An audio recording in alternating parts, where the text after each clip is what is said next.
Hey everyone, welcome back. Oh god, you can't see my meat. Hang on. If we do, yeah. Oh, and you can also hear me talking now. Let's turn you off. Bear with me, technical issues. Ha, ha, ha. Hi everyone, welcome back. Quite a few things happened last time since we last did streaming.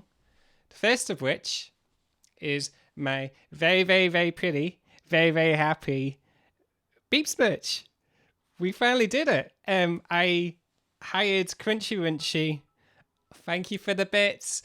I hired Crunchy Runchy for art, who's the guy who does all the emotes already. And over the past couple of months, we've been sort of like going back and forth with. I say back and forth. Crunchy did it all. We've been going through designs, and we finally finalized it. And you can either see in the chat or you can see in the doobly doo. We've got a merch store, and also I got stickers as well, and I updated my beans. Hi everyone, thank you so much for anonymous gift. Oh my god, one level 4 hype chain already. Level 4 hype chain. Hey Kiari, hey Miria. That's incredible. Welcome back. Admin. What admin? So first of all, there's many things going on. First of which, I am now. Oh my god, anonymous gifter! Thank you for the 5 tier 1 gift subs. First of which, I am now a permanent regular streamer on RQ Streams. So from now until everything tastes Yorkshire from my We Talk of Dreams mod, from now until the foreseeable future, I'm going to be doing 2 streams a week. One here and one on RQ Streams. Thank you for the bits, Crow. Secondly, Beeps merch. Thirdly, thank you so much for. Thank you, Yakuyuru, for subscribing for films. Everyone's got the new Beans badges. I really like the red one. I think there's one for when you subscribe. There's a 3-month one, there's a 6-month one, and then there's a 12-month one, which I think is also in the doobly doo. Every time I say doobly doo, it's in reference to John and Hank Green. If you've never seen them on YouTube, I would highly recommend. I adore them. I've lost my train of thought. Yes, so with this channel, big plans this year. I, of course, am still going to be playing games. We are still going to be playing Night in the Woods the entire way through, and I'll continue doing Yorkshire stuff. Oh, it's Seika. Oh, that's okay. That makes sense. Thank you so much for saying that, Crow. Hey, Seika. I know who you are now. Yes, we'll continue doing the games, but also I want to have a bigger focus on creative this year. So I'll be doing streams like today, where I'll be actually editing podcasts I do, start to finish. No, nothing's going to get edited out. It's going to be everything in its entirety, in the exact same way that I myself edit. So rather than showing you how to do it in other software, I'm going to show you the software that I use. But please know you can do it in any software that is more beneficial to you. I'm also going to be no fighting in the chat whilst I'm doing my admin. Maybe a little bit fighting. I'm also going to be doing music streams. So there'll be some streams where I'll kind of go through podcast episodes and kind of show you everything I do, why I made the choices for the soundtrack. And then there'll be other streams where I'll compose a song live in air. I say live in air. A little bit live in air. But basically show you my actual process of writing a song. So one for soundtracks and also how I do my own We Talk of Dreams songs. It's like the music I do at the start of the streams. I'm also going to be... I did turn 30, big boy streamer. I'm a big boy streamer because I turned 30. I'm toying with the idea of bringing people in the industry on. So other podcast creators, producers, musicians, what have you. But I don't want it to just be like a talk show because I think that's quite boring to watch. So I'll make them play games with me. And we'll make it quite entertaining so that if you're not really into the behind the scenes, this still be quite fun to watch because of the game. And lastly, perhaps the most biggest thing I'm quite excited for is that we are going to be making a Discord. We're going to be making a We Talk of Dreams Discord. it's not just going to be a fan person place, if that makes sense. We're designing it so that it's a place for creatives to help other creatives. It's been created by the community for the community. And we're putting a heavy emphasis on workshops. So we've got people who are writers or artists kind of showing how they do it. Heavy emphasis on creating together, bringing feedback for each other, showing off your art to one another, and basically a place where you can ask any question you want to do with creativeness. We'll do our best to chat about it, accommodate it, have you will. And then lots of other things I want to do. So like we're doing like movie watch parties, and we're going to be doing sort of games and all sorts. But I'm basically using the We Talk a Dream space as a way to make a creative hub for those who either want more friends in the industry, which I know is really hard to do, or trying to find a footing, the way to get off the ground. And I will try, I don't know what it's going to look like yet, but I want to use it as a way of incorporating it into what I do on streams. So whether we do like showcase streams or, you know, we collaborate and make something together on stream, there's a lot. Oh, level 5 hype chain. Thank you so much. Thank you, Holly, for explaining John and Hank Green. Thank you for the 100 bits. So yeah, there's lots of things happening, and I've got an incredible team behind me, and we are hoping to kind of launch February-ish. We don't want to launch it until it's perfect. So thank you for the 100 bits, Crow. So with all this said, hey Miria, hey Nico, you're an excellent being, and I need you to know this is such a wholesome goal for server. Oh, thank you, Miria. What was I saying? Yeah, you're all incredible. And thank you again for all the birthday presents and the birthday art and just everything. I had the best birthday. I don't think I've ever had a birthday as good as that. Apart from when I was like 7 years old and I was a huge fan of Action Men, and I woke up to like the entire Action Men set in my bedroom. I had Action Man bed sheets. I had about 6 different Action Men. I had Dr. X. I had the camping set. I had the tanks. I had the parachute. It was the best. Oh, and the Jeep. You can't forget the Jeep, the Action Man Jeep. But yeah, with that said, I'm going to start one of the new streams today. And the first stream is editing. Oh, thank you so much for subbing, Salty Tart. Jen, I'm going to say, because I'm editing, I'm going to be disabling all sounds and most alerts. So if I don't respond to stuff, I apologize in advance. But I figured this was the best way of doing it so that I'm not constantly getting, bamboozled. So with that said, I am going to show you how I edit true crime podcasts. And to do that, I'm going to go back onto desktop share and then onto here. Oh, no, not that one. That's my settings. There we go. So you should be able to see my screen. So I'm editing the True Crime Fan Club for a case file that gets released in 2 days' time. As a content warning, oh, thank you for the Jelly Bean Redemption. As a content warning, this is true crime. It's quite heavy. Obviously I'm going to be stopping and starting a lot with the editing, but just be very, very aware. These are real cases, real murders. And this case in particular, I think we have a content warning I did up. If one of my amazing mods can show the content warning, if you already have, I apologize. This is heavy, but it's what I do. So I didn't want to, I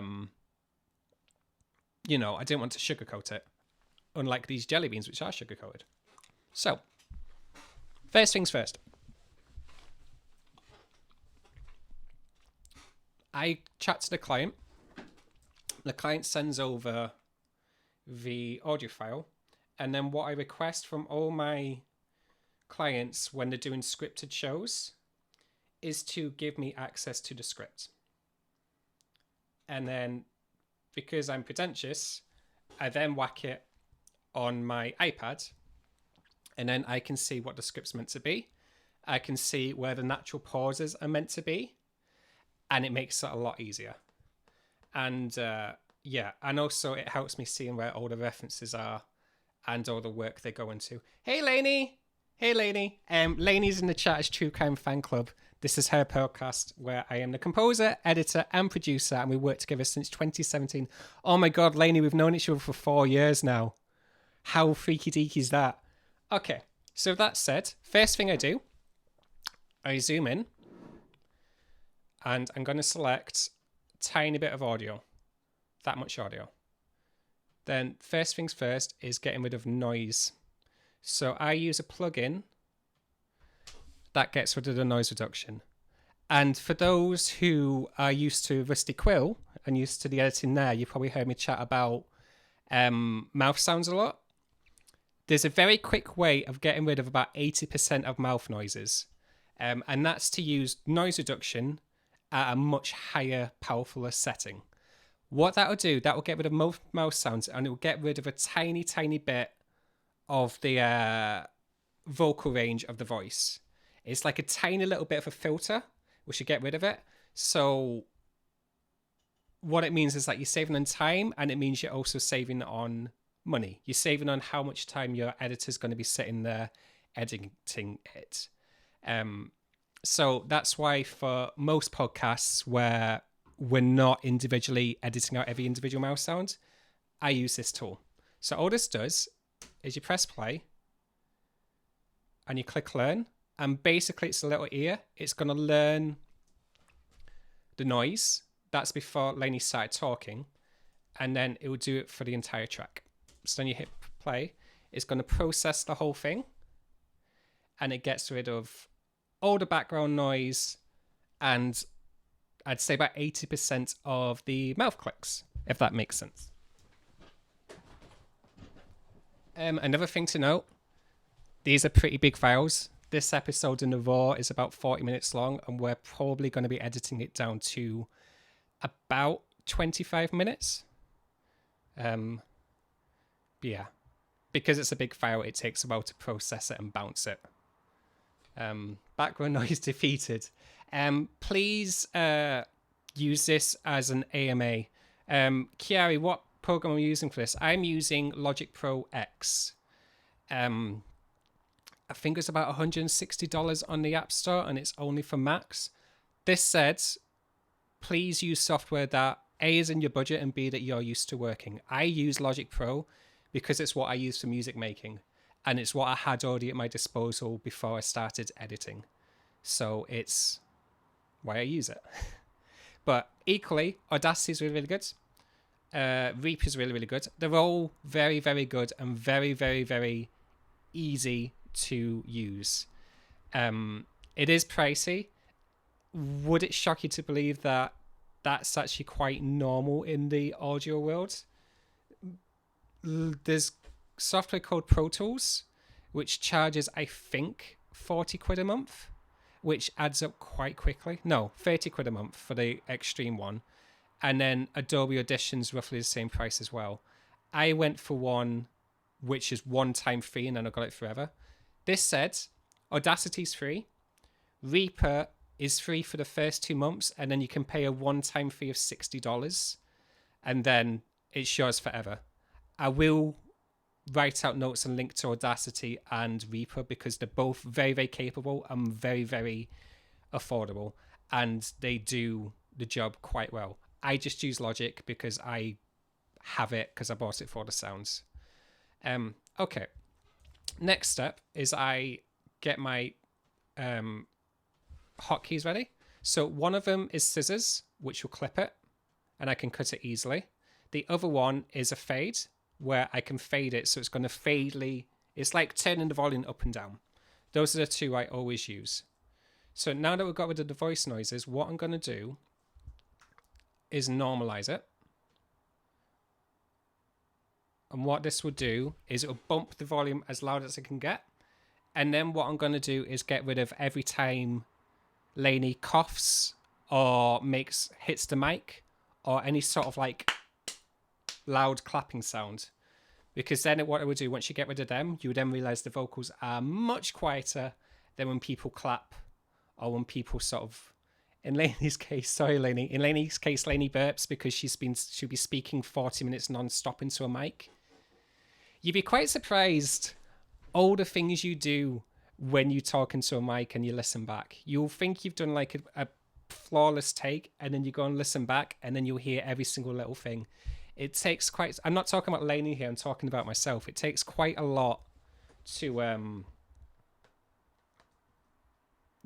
give a flawless take. And it's why Alex from Rusty Quill is now incredible at it, because he's listened to himself talk in almost every podcast. And he's had to edit himself constantly. So if you want a tip about how to speak really, really well and flawlessly, just record yourself a bunch. Yeah, Adobe is really expensive. Okay, so what I'm going to do for this, get rid of that. This here is definitely a burp. Could you guys hear that? I'm just going to check you guys can hear. Yep, you guys can hear the burps. Okay, give it a burp. Over here. Suzanne was asked why she came for. No, it's a word. Didn't know if he was alive. Had a total inability. Okay, I can deal with that. Some of the consonants are a little bit louder than the rest of the track. Also, Lainey, you're going to hear me talk about you a lot critically. I'm sorry if you're still here. I don't mean it personally. It's what I do in my head whilst I'm editing. I'm editing the actual file, not you. So, yeah, this is probably the first time a client's probably seen someone editing their own work. So, Lainey, I apologize in advance. And a mustache. Okay, that sounds pretty good. What I'm going to do then is join these back up. Create. Join it as one file. I'm going to normalize it, and then I'm going to compress it. Joe Mendassia, may I say I love how I had this bonding moment of making birthday presents for Nick, and I'm even more excited to see you. When we're doing an EcoCon, when we're doing a BeepsCon, when we're doing a meetup. It's a secret I'll never tell. XOXO Gossip Girl. Hello, so if I already have the full Adobe suite, would that be bumper? The Adobe Audition, I think it's called, is widely considered the best editing suite. I've never used it, but I know many people and many clients, and I know many people within TV, film who use Adobe Audition. So if you have access to that, oh boy, should you take full advantage of it. It's way more powerful than Audacity. Yeah, so if you have it, use it, because you make everyone else jealous that you have it. I don't have it because I can't afford to be spending that much a month on software. But yeah, but that's why I like Logic, because it's one-time fee, and Apple always just keep updating it for free. So I'm quite happy. And because there's good and bad things about Apple, right? Because yes, their products are really expensive, but also there's quite a lot of polish there. Like, I wouldn't use Macs, as you guys have probably seen. I wouldn't really use Macs for gaming, because you can't game that much. And when you try and stream, it's a little bit janky. It's okay when you record in screen, but you'll probably notice I've not played too many high-tech games in stream. There's a reason for that. Yeah, but for art making, for music making and all that, it's really good. Okay, so we've normalized it. Next and final step is to use compression.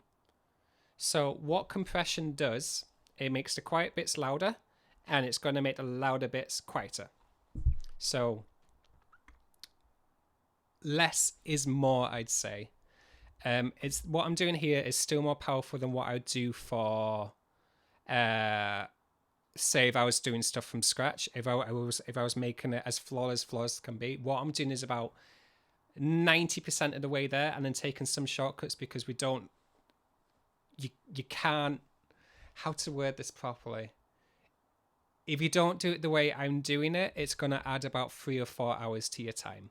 So I do a little bit more compressing than usual, just to make it easier to work with. It means it's much more effective, and the client's not paying as much money. So I have a preset, and I know about 50% of compressors and what they actually mean.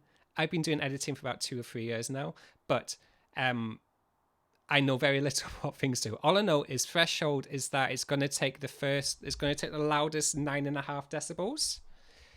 And then ratio means for every 1 decibel within that range is going to reduce it by 2.2.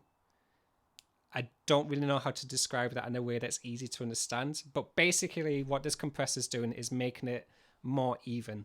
And you'll see it once I process it. So I'm just going to bounce it. Hit. Bounce. Bounce. Don't make me do the editing, she says, while staying hungry at Neek's dropping all the great editing tips. Also, if there's anything I've missed out or not picked up on, please just grab my attention anywhere, whether that's on RQ Jason or on Twitter. You can follow me anywhere at We Talk of Dreams. Or you can even shoot me an email if you really want to do it that way. Nico at wetalkofdreams.com. I mean, I'm not sure why you'd want to get me by email, but if you want to get me by email, you can get me at nico at wetalkofdreams.com. Also, my Instagram is quite lacking in things. I've not updated it in some time. I was usually using it for food, but I've not been baking that much recently. I really need to get back in it. Does Beeps have an email? Beeps have an email? Oh yeah, Beeps. Best thing about having a hood is that I'm going to put on this side. You can just put Beeps like that. And like, I now no longer feel like he's choking me or anything. He's just there. So we're playing. Oh, I've missed chat. Maybe it's telling Sumi. I don't know who Sumi is, but I hope they're really cool. Replying to your comment in Twitch chat, my experiences as soon as I downloaded Audacity, suddenly I found things I wanted to edit. It's fun to play with. Yeah, if you're just starting out editing, use Audacity because it's free. It's Instant's probably not the best for showing off how you work. That's very true. Also, hey, Thorny, hadn't seen you. Hi. I say in a while. I know you were here last stream, but like I just, you know what I mean. Hi, I've missed you. Happy New Year. So compare that to the first one, and you see how it just looks a little bit bigger. That's what we wanted. Now that we've set up all the audio, now we can get into it. First thing to do now, make it as large as possible. Get yourself back to the start. And constantly save. Every time you do an edit, save. Because you'd never know when this thing's going to crash. And it's the most annoying thing in the world to have to go back and edit something you've already edited. So just 100% keep on saving. I'm just going to double check you guys can hear this. Welcome back to the True Crime Fan Club podcast. Ooh, a little close, sorry. Can you guys hear that?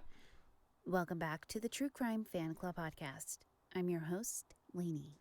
Now, tell me if that gets too loud and I can just quieten the volume. Now, this is where I'm going to be a little bit less talkative, because now we're going to get into the bulk of editing. So, if you're coming from this from like Magnus Archives or Rusty Quill Gaming, you're quite used to hearing breaths. You're quite used to audio dramas where the breaths are really, really important. When it comes to true crime, when it comes to people reading a script like this and it's like a statement, it is very, very, very, very common for breaths to just not exist. If you kind of look at YouTube videos in particular, when it's just one person chatting to a screen, you will also notice that they edit out all their breaths. It's quite common in the, I don't use the word underground, in the independent market, independent creators, people don't like hearing their own breaths. So we get rid of literally every single breath. That is my main job in editing true crime. Get rid of the breaths. Hydrate. Thank you. So, with that said, basically what I do is I follow the script word for word. And if there's any repeats, if Lainey said anything wrong, then I'll tag Lainey and tell her I needed to do a pickup. But generally speaking, it's usually quite straightforward. So I'm going to stop talking and I'm just going to go into editing mode. So sorry if I'm not talking much. Okay. So I know that's... Oh, my door wasn't shut. All right. Welcome back to the True Crime Fan Club podcast. Ooh, a little close. Welcome back. Okay. And this is it. I'm basically deleting, moving back. Welcome back to the True Crime Fan Club podcast. I'm your host, Lainey.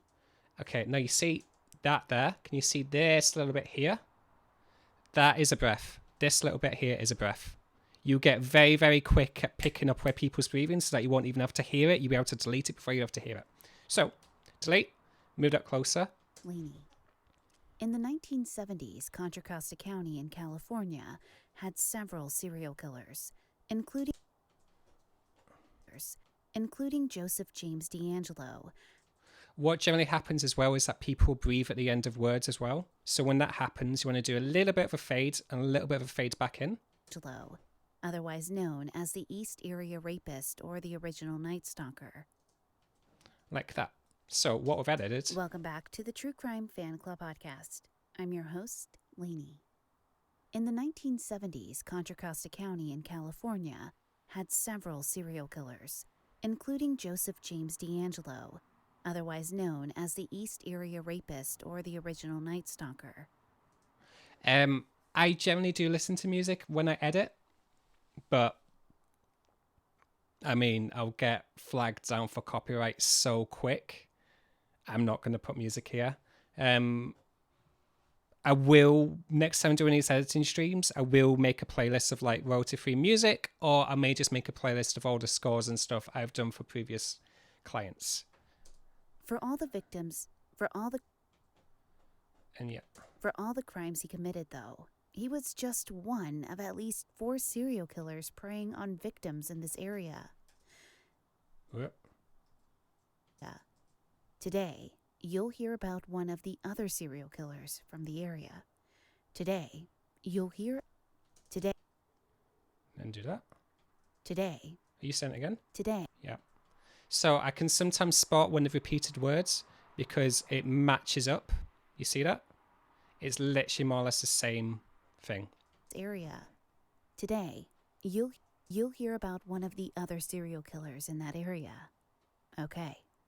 On to the show. And then I know when she says, okay. Okay. On to the show. I know that's when she's going to put, we put in the intro music. And I know the intro music is exactly 11 seconds long. So I put interesting up. I put that up, beats in time. And then I basically go, that's at 34 seconds. So this has to start at about 42. Up here. So that starts at 34. Ka-chung. Oh no, 34, 45. 45. Because it's 11 seconds long. And voila. On November 14th, 1972, 19-year-old Maureen Field ended her shift at the Pleasant Hill. On November 14th, 1972, 19-year-old Maureen Field ended her shift at the Pleasant Hill Kmart and was supposed to get a ride home, but she didn't because somebody murdered her. Okay, let's try that again. On November 14th, Oddly, don't buy expensive mics if you don't need them, especially if you're doing something you're just going to edit the breath out anyway, Sharko. On November 14th. I will say,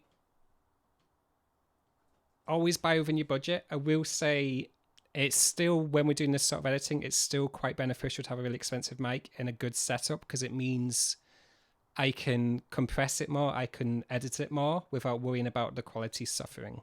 However, that's only getting like that final 10%. 90% of recording is just having a really good setup and keeping your sort of distance from the mic. On November 14th, 1972, 19-year-old Maureen Field ended her shift at the Pleasant Hill Kmart and was supposed to get a ride home.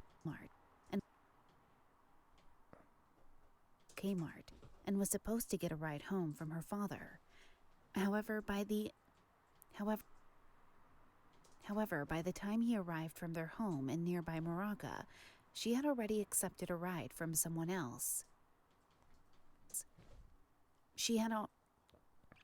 However, by the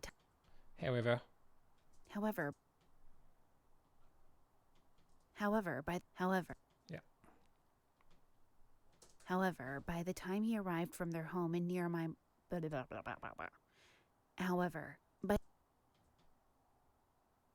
And this is why you need a slowly realizing it's probably not necessary usually to record directly into GarageBand. Oh, JJ, use GarageBand if you've got GarageBand. GarageBand works quite well as well. It's more adapted for music making, but you can use GarageBand for editing as well.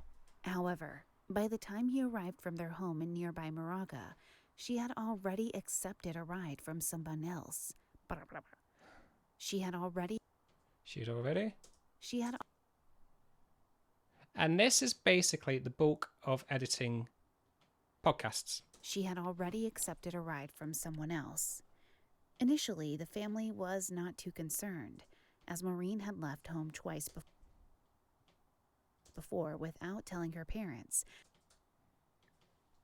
Yeah, so you get, once you've worked for a client for a while, you'll get quite used to seeing where their breaths are. Her parents, staying away for nearly a month each time. However, in the past, she said. However, in the past, she had stayed in contact with her younger sister, Loretta, but Loretta did not hear from Maureen this time.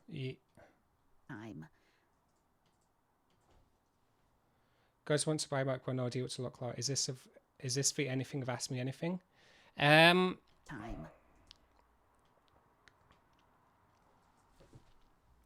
Let me write up a list of the microphones that my clients use.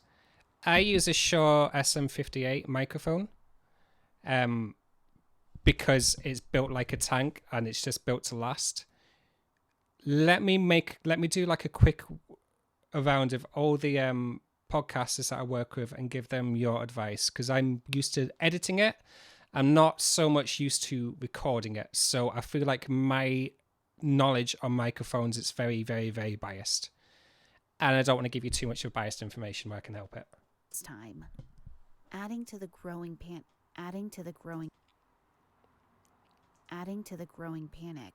2 days after she went missing, the family received a phone call from an unidentified man.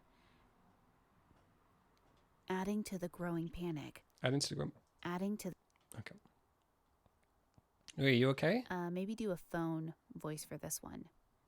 I'm calling about your daughter. Okay. Adding to the growing panic, 2 days after she went missing, the family received a phone call from an unidentified man who said. Okay, so you want me to do a phone voice there? Maybe do a phone. I'm calling about your daughter. I'm calling about your daughter. Okay. I'm calling about your daughter. She is dead, and I killed her. Okay, I can. A friend of Maureen's. So Lainey wants me for this bit here to do a phone voice. So to do phone voices, you want a reverb. I'm using one of the stock ones in here. In Audacity, if you're using Audacity, if you look in the EQ, there's something called telephone. That will get rid of it for you. That will do the same thing I'm about to do here, just different software. So, that one, maybe? I'm calling about your daughter.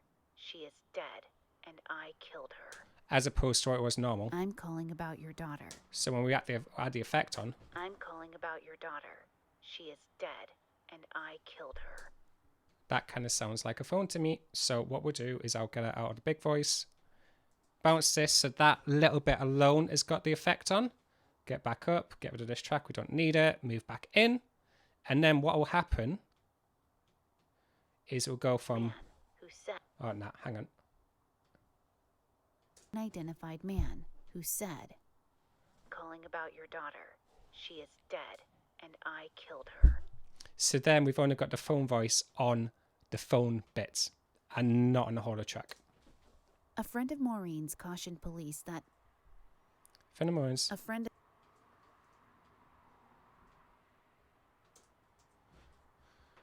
of Maureen that it might have been a prank caller who made the call at Maureen's request.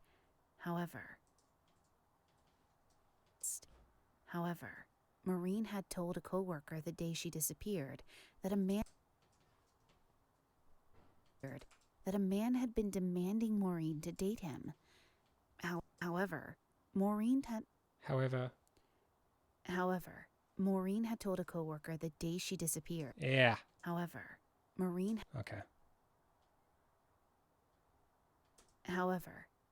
had told a... This is why you need a script. Because it's... When you're editing by yourself, it's very weird to tell yourself, wait, I'm going to go repeat that line. What generally happens is the client will just record it and they'll bounce back to lines they've already said.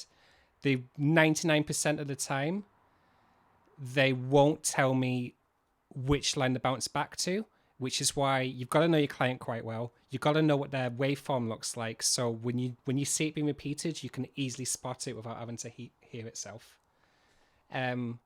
Yeah, this is... thank you, Cho. I know it's a result of a lot of practice, but damn, Nick, you're efficient at this. Yeah, this is why I use the software I'm using as opposed to software I'm not as fast in. I've got it very much narrowed down so that I'm not wasting any excess time and I'm not, wasting my time or the client's money. It's very do. Hey, lol, yes, I like all my breath's gone. So, However, Maureen had told a coworker the day she disappeared that a man had been demanding Maureen to date him. Maureen had described the man as around 27 years old, medium height, with black hair and a mustache. Okay. And now I know that mustache is the end. I don't think you'll be able to see this, but basically mustache is the end of a paragraph. So what I'll do, I usually leave about 6. If you look at these lines, I usually count about 6 for like a normal end of a sentence, but I'll kind of use about 10 to 12 at the end of paragraphs. Yeah, and I think I just answered that by looking. Do you keep a track of what's actually gone in a story paragraph, or are you focusing on the word sentence you're on? Better both. It's hard when you're starting and stopping to always know exactly what's gone in the case, but generally speaking, I will read the case. I'll skim read the case so I'll know roughly what's happening beforehand. So then I'm not focusing that whilst I edit, and I can just edit on the word sentence paragraph, if that answers the question. Chiari, so typically when you're editing, you choose the best take instead of choosing the best parts from the different takes. Yes, it very much depends on the podcast. When you edit, you choose the best take. Yeah, when you're editing, it makes it a lot easier if you can use the entire take. Because generally speaking, there's a rhythm going, and if you have to chop words up mid-sentence, mid-take, it's very, very hard to make it sound realistic, because it's quite easy to sound like a robot. However, I don't think it's too much to say in certain audio dramas, we generally do it differently because we've got the time and the resources to edit it in the best way that's going to give us the best performance. That's about as much as I can say. But yeah, ignore the phone. It's not for me. At the time, Maureen was one of the...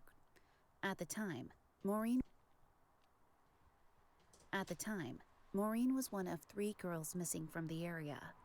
On December 1st, 1969, Elaine Davis of Walnut Creek went shopping with her mother. Her mother dropped Elaine off at home and left to pick up Elaine's father. By the time her parents had returned home, Elaine had disappeared. She had apparently been kidnapped through a rear sliding glass window. Elaine... So one of the things I'm doing here as well, if you over-edit it and if you keep on moving the gap between the sentences too much, what you would do is you break up the natural flow of the narrator. So it's a bit of give and take. Generally speaking, for these sort of podcasts, you want to keep it as natural as possible. So I will keep about 75% of the way they've already spoke, just taking out the breath. I've learned that the hard way because it's very, very, very easy to over-edit. Hey, Tessa. Good luck editing. Super cool that you get to do this. Thank you, Tessa. It's very, very easy to over-edit it and get it overproduced. Yeah, so you want to kind of err on the side of not being too much editing to keep it more free-flowing. Window. Elaine's 3-year-old sister cried and told their mother. They took her, and she didn't want to go. See, that's a bit too big of a gap. The next day, a hitchhiker came forward and told police he had been picked up the night before, and there was a young blonde girl in the back seat, crying. The driver dropped the hitchhiker off at a gas station and sped off. That's the end of the paragraph. A bit more. Off. 2 days later, her shoe was found near Danville, and her coat was later found near Santa Cruz. On December 19th, 1969, a body was found floating off Lighthouse Point near Santa Cruz. At the time, investigators identified the body as being 20 to 25 years old, but in 2000, a Walnut Creek detective reviewed Elaine's disappearance and comparison with unidentified. But in 2000,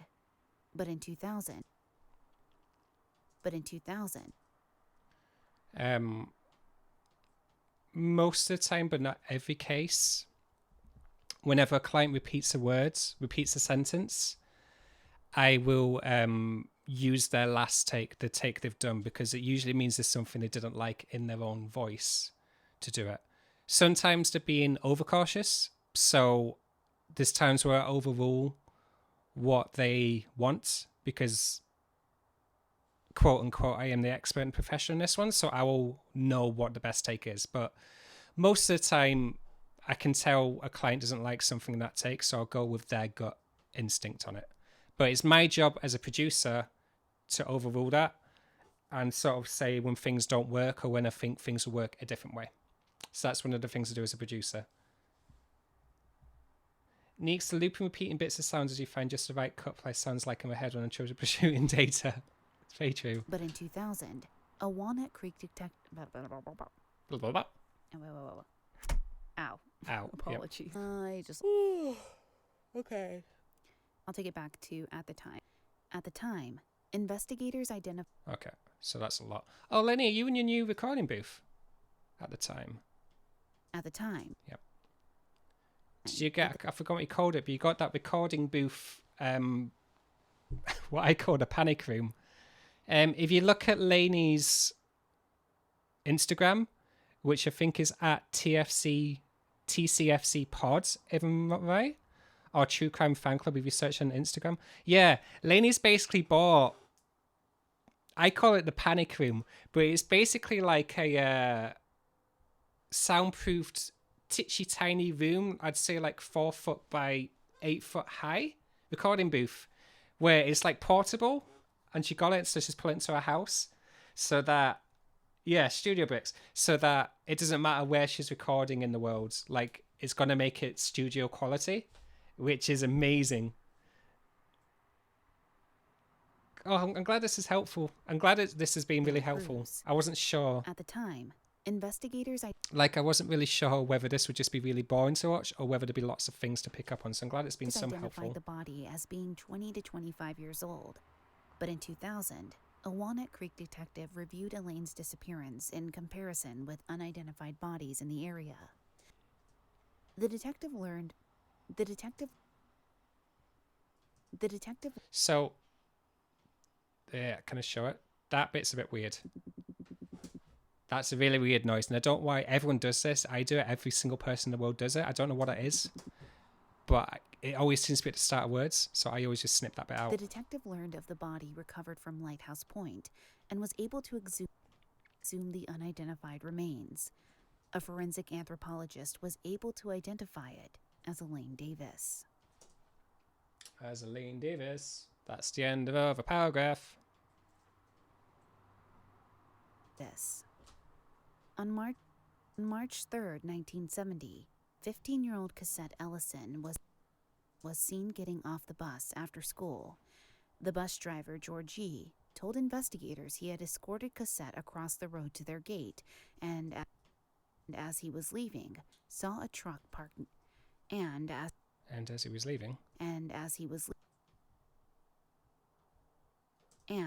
was leaving, saw a truck parked nearby. There was a man sitting inside the truck. When George came back by the house, the truck had been moved closer to the house, but the man was no longer in it, and George did not see Cassette either.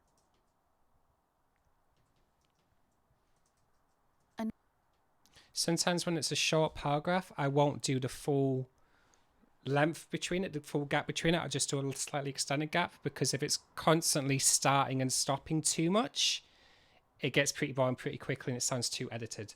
So kind of keep it as streamlined as possible. Neek says totes possession. I do have a badge. Another teenage girl was adopted. Teenage girl was adapted. Another teenage girl was abducted in December 1969. Leona Roberts, who was between 16 and 17 years old, was abducted from her boyfriend's apartment on December 10th, 1969. An upstairs neighbor heard a girl scream, so they contacted the sheriff's department. When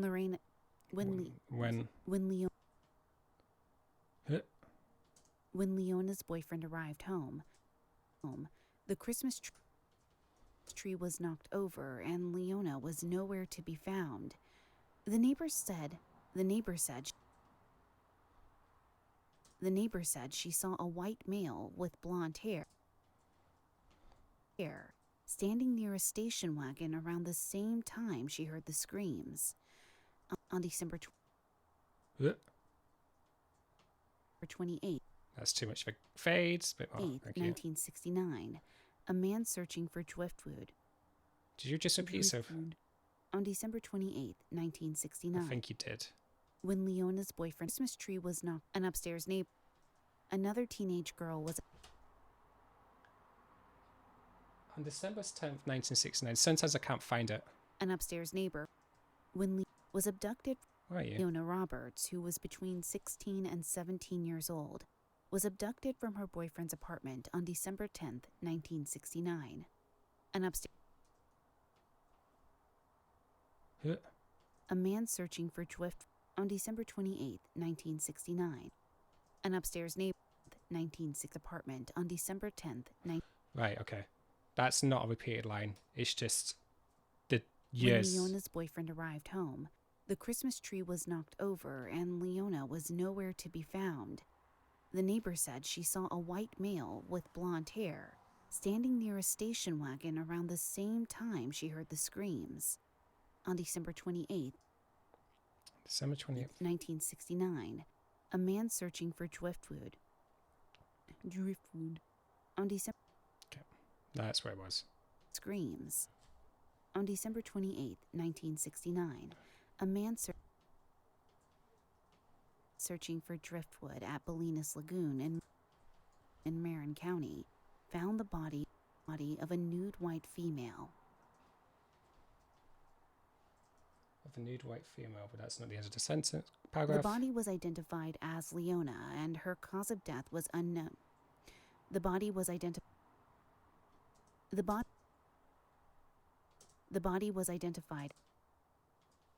as Leona, and her cause of death was an unknown viral infection. She had ligature marks and also had choked.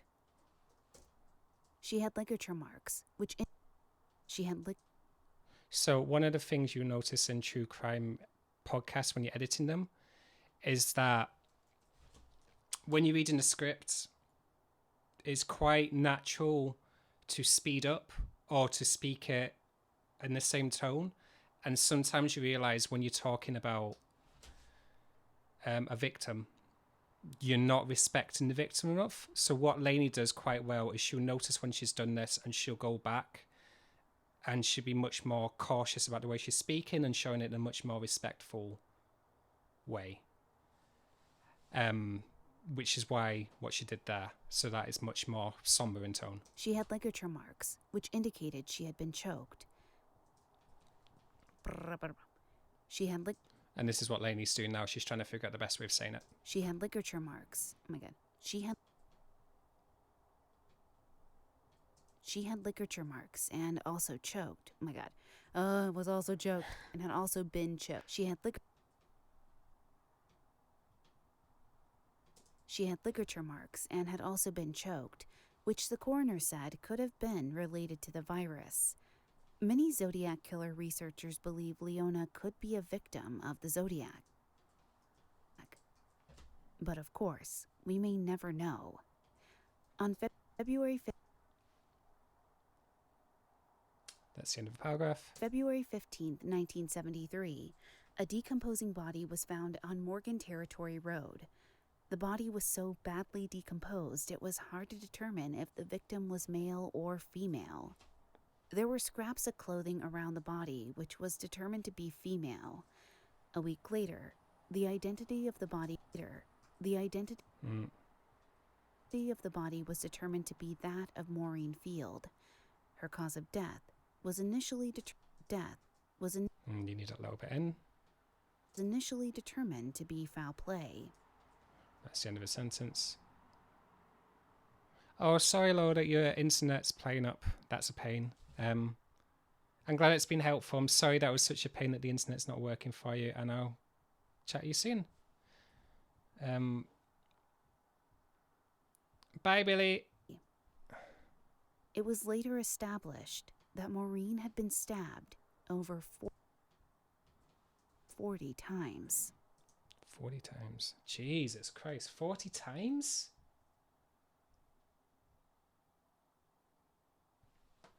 Wow. Again, content warnings. True crime is brutal, and we don't shy away. We never do gratuitous descriptions. We tend to show it as it is. It wouldn't be respectful if we didn't put what actually happens, but there's a line. There's a point where you want to state the facts, but you're not taking joy in it. It's very much... I think most people understand what we're trying to do. But, yeah. Again, content warnings. And me and Lenny have done a lot of these. I say we. Lenny does the cases. I edit them. You do so many that desensitize the wrong words, but you do get used to it, and it doesn't hit you as hard as it did, so you can focus much more on how you want the case to be portrayed. But there was lots of times over the past few years where I was doing too much true crime and too much horror that I did need to step away from it, which you should always do. If you need to take breaks, always take the breaks. So yeah, please be careful that the content you edit, you're okay with hearing at any point of the time, at any point in the day, especially during a pandemic, during riots, So please take care of your mental health, like I have forced myself to do many, many times, and now I've got myself in a good place where I can distance it where I need to. On January 26, 1974, Lisa Ann Beery took a $30 check to the bank. She had earned the money babysitting. When she completed her errand, she was supposed to meet her father to go sailing. She was last seen hitchhiking down Ascot Drive in Oakland, California. Although her family searched for her, and there were no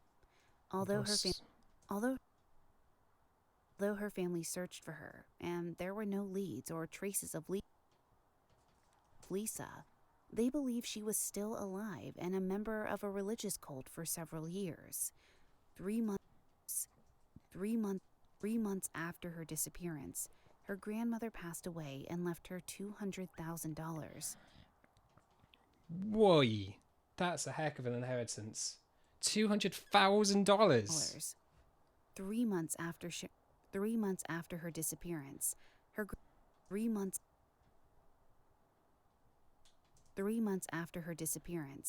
grandmother passed away and left her $200,000.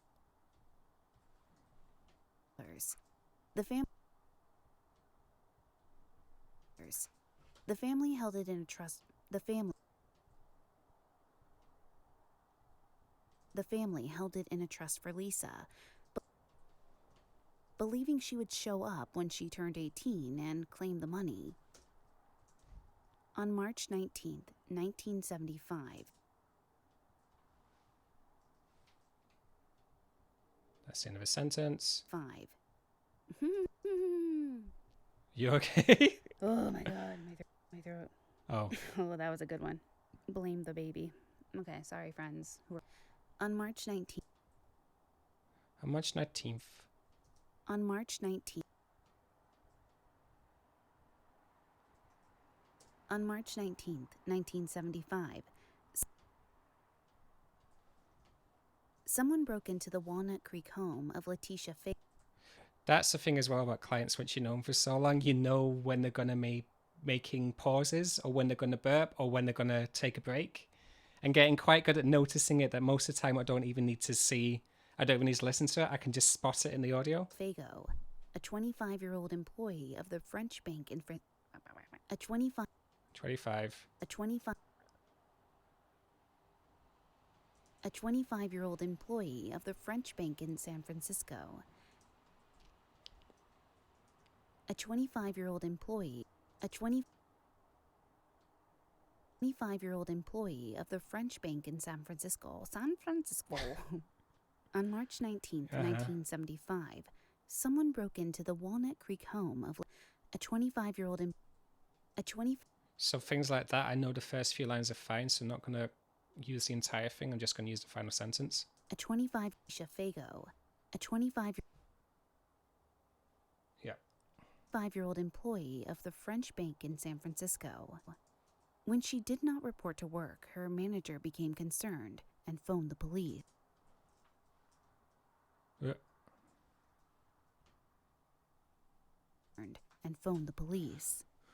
Letitia was found nude on her bed in the home she shared with her husband, who was out of town on a work trip.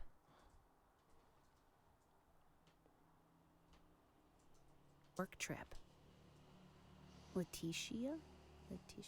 Let's go with Letitia. These cases flounder. Yeah, Letitia sounds right.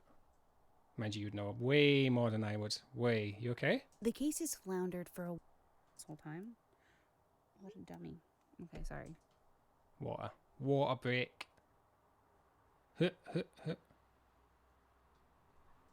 Trip. The cases floundered for a while until July 11th, 1979, when the Oakland Police Department was contacted by someone. The Oakland Police Department was contacted by someone stating they had information about some of their unsolved cases. The information was through a friend who was frightened to contact police. A word of note: if you see software that says it will get rid of the breath noises for you, that software is very, very good at making your breath sound quieter. But if you use this software to get rid of the breath completely, it doesn't work, because it also gets rid of the consonant sounds. So whenever someone goes k or t or p, it gets rid of that, and it makes the audio unusable. So if you see this software online, please be aware it's not snake oil. It's not going to solve all your issues and save you lots of money, because it just doesn't work. So just thought I'd say. Police. The next day, July 12th, Suzanne Perrin met the next day, July 12th. The next day, July 12th, Suzanne. That's weird. July 12th, Suzanne Perrin met Homicide Sergeant Alex Smith and The next day, Thank you. Next day, July 12th, Suzanne Perrin met Homicide Sergeant Alex Smith at a Fremont restaurant. It's like you get quite good at spotting consonant sounds. So that bit there, that peak here, that's a T sound. You'll see it everywhere. It may be louder or quieter. Yes, Nico's been awesome about asking me not to do anything in post to my audio. It's hard to do that, but he's worked out. Yeah. I mean, I struggle doing the same when I'm recording stuff for someone else to edit, because you don't like giving someone just the raw audio. It's kind of like it's kind of like showing someone selfies from an unflattering angle. like to yourself, you're saying I can't send someone that, but to everyone else, it's like, what do you mean? That's just a photo of yourself. Like it's absolutely fine. But trying to teach yourself people don't care about seeing your unflattering angles, it takes some doing. So yeah, if you're recording with someone else to edit, please just leave it raw. Don't do anything to it because the editor will sew it for you. Suzanne was married to Philip Hughes, a former professional bowler, a sometimes burglar, and a janitor at Concord Bank. Suzanne had That's a break. had quite an interesting story. Suzanne had quite an interesting story to tell. Suzanne and Phil began living together in 1972. That's a breath. Shortly after Suzanne had quite an interesting story to tell. Suzanne and Phil began living together in 1972. Shortly after he broke up with Kathy Carson, they lived in a small room in a house. Lived in a small room in a house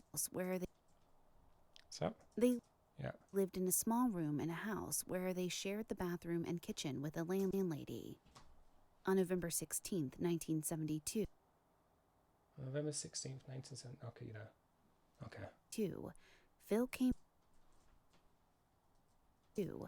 Phil came home wearing bloody clothes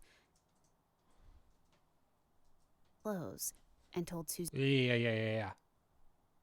Told Suzanne he had been involved in a murder and wanted to move the body. Word of warning: if you edit with background noise, with music in the background, try your best not to edit the narration so that it matches the music, because I've done that accidentally before. Because you get into the rhythm of the music you listen to, whatever it is, and then you suddenly realize, oh wait, I'm editing that to that drum beat, and that doesn't make a good finished product. Phil told her that he had been driving home when he saw a man chasing a naked woman who was holding her clothing to her chest. Phil said that he had stopped to assist the woman when he saw the two. Phil said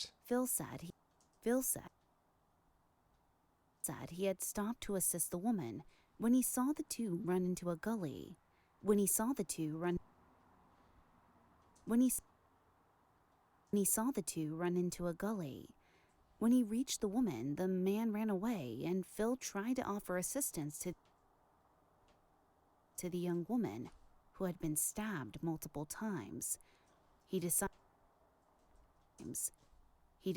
the young woman was going to die anyway from her stab wounds. So he strangled her. He decided that the young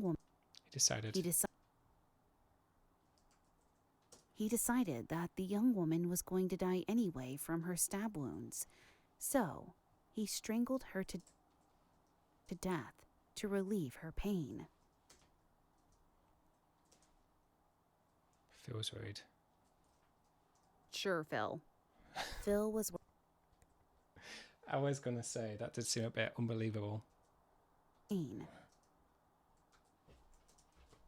Phil was worried about the body, particularly about his past record. Phil was worried about the body.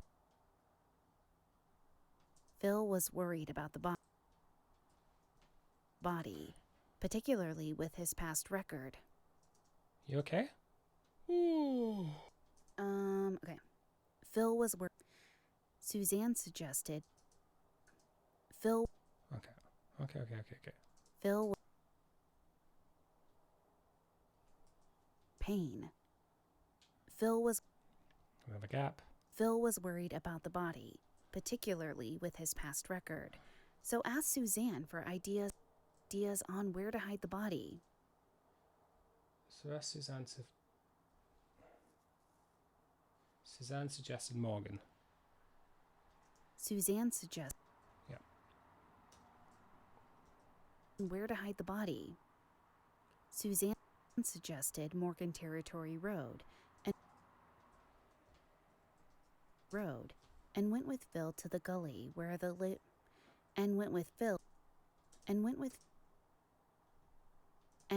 Phil to the gully where they loaded the body into the back of Suzanne's flat. Fiat, not flat. Suzanne suggested Morgan Territory. Phil was worried about the body, so asked Suzanne for ideas on. Suzanne suggested. Yeah. Suzanne suggested Morgan Territory Road. Suzanne suggested Morgan Territory Road. Yeah. Body. Suzanne suggested Morgan Territory Road and went with Phil to the gully where they loaded the body in the back of Suzanne's Fiat. The pair dumped the body, later identified as Maureen Field. They threw her clothes after her, but Phil kept her purse. So at the end of the paragraph. Yeah.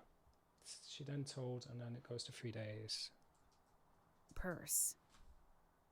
She then told. Oh, yeah, I didn't know whether or not you wanted to say Lainey. Congratulations to Lainey. Lainey's pregnant and is... Oh, it's a baby girl. You know, it's a baby girl. That's really cute. Congratulations, Lainey. I'm so excited for you. Purse. She then told Sergeant Smith what happened in 1974 while she was dating Phil. And the probably best reason why beeps onesies. I wonder, I think Redbubble does, actually. I think Redbubble does have baby clothes. I know they've got a little bib. And house sitting for a friend in Oakland. On January 26, 1974, Dear God's this Phil person I know, Miria. She and Phil picked up a hitchhiker close to the Warren Freeway.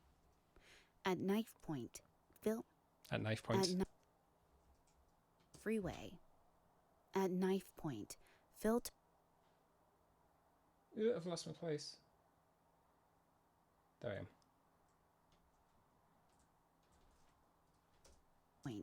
Phil took the girl to the house where Suzanne was house sitting. Once they arrived at the home, Phil took the girl downstairs where he sexually assaulted her, then stabbed her to death. Content warnings. Sorry, everyone. Suzanne was upset with the family dog's Suzanne was upset. Suzanne was upstairs with the family dogs pacing. Phil called up to her, and she went to the basement where she found her husband. Oh, I meant to ask. For those who watch the VODs, or rather will be watching on YouTube later, what are people's opinions about me putting the chat on screen? So if you look at like Mike when he does RQ streams, he will have like a part of the screen where you can see the chat. And do people want that, or do they prefer it where it's just clean like this? Because obviously, if I upload this to YouTube, you can't see the Twitch chat as it is. So I don't know what to do, and I wanted to ask you guys what you guys would prefer. Her husband, naked and bloody. Oh, sorry, not husband. Phil called up to her, and Phil called up to her, and she went to the basement, where she found him naked and bloody. The victim, later identified as Lisa Beery, was wrapped in sheets and in a sleeping bag. The victim, later identified... Oh, you can get... Thank you, Holly. Looks like there is... sleeping bag. Baby clothes on Redbubble. Lady, I was about to say tell me when the baby arrives, but I think you probably tell me anyway. When the baby arrives, I'll get you some of my merch. The victim, I do. Here's Lainey's merch, by the way. True Crime Fan Club. True Crime Fan Club. Oh, and then her other podcast, the It's Haunted What Now, that we do. I've got merch. I've got Lainey merch for days. Whoop. Later, and in a sleeping bag. The victim.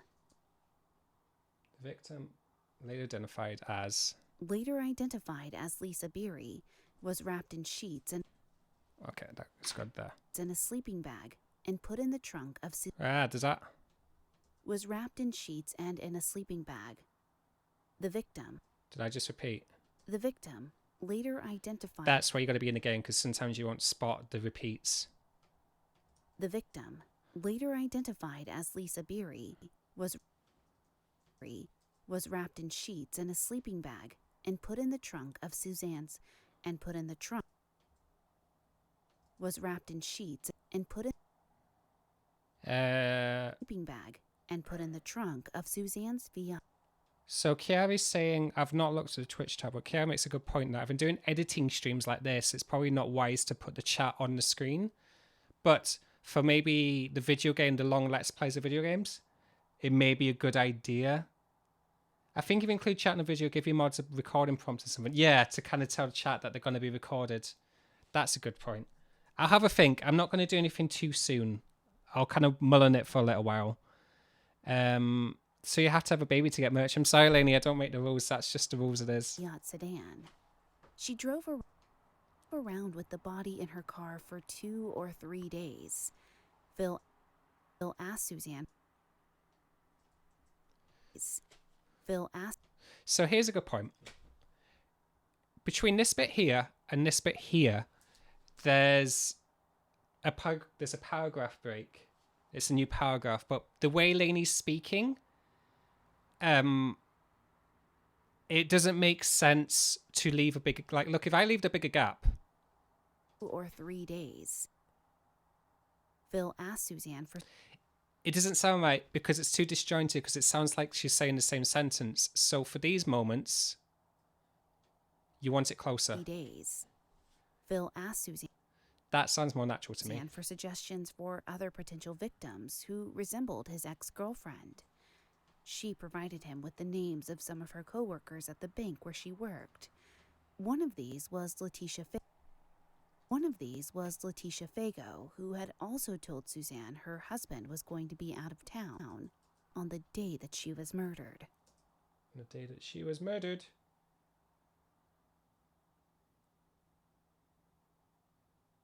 Okay. 2 of her other co-workers had been passed over because they lived too far away. Phil Hughes was arrested on July 13th, 1979. Officers approached. Okay. Phil Hughes. That's the start of a new paragraph, so that's going to have a bigger gap. And some of these streams are more of a dialogue or chat, and in those cases it makes sense to record chat as well. That's a good point. If Nico doesn't make the rules, that means it's down to the mods. Bam, bam, bam. Who's in charge? Phil Hughes was arrested on July 13th. Okay, so generally what I do, I generally edit in 10-minute intervals. So once I finish 10 minutes of actual editing, I go and look at how much we've done. So there is 33 minutes left to edit. 33 minutes edited. We've edited 10, so 23 minutes remain to edit, which means we've edited 17 minutes. 7 minutes I've edited out. So 17 minutes of raw audio equals 10 minutes of finished audio. This is why you need editors. This is why, this is why it pays to do editing. Because if you just left that all in, it's not going to make for a good experience for the listener. So, yeah. General rule of thumb, it's usually about 15 minutes of raw audio to 10 minutes of finished audio. But this is good. We're pretty much on track to finish by 8 o'clock. The power. I'm having jelly beans. I don't know if I've got jelly bean redemptions, but I'm breaking rules and having jelly beans because I need sugar. Hit. Hit. Hit. I just thought one day in the future, if I... Thank you for Jelly Bean Redemption.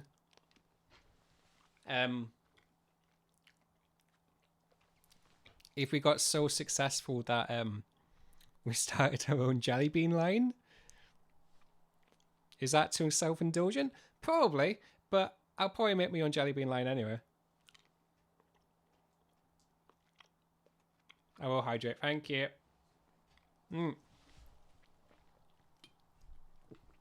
Oh, so I'm going to get some iron brew. I'm not...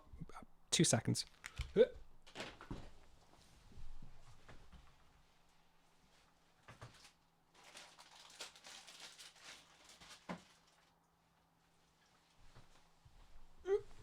What? I need to close that door and that door.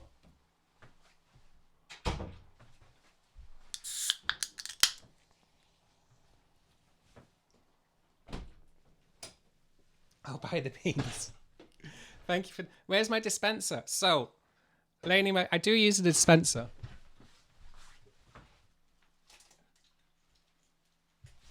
Lainey got me a jelly bean dispenser. However, as is custom on the streams, I have a jelly beans jar. So the jelly beans jars for streams, and then the dispenser's like when I'm not streaming. So don't worry. I've got it all figured out.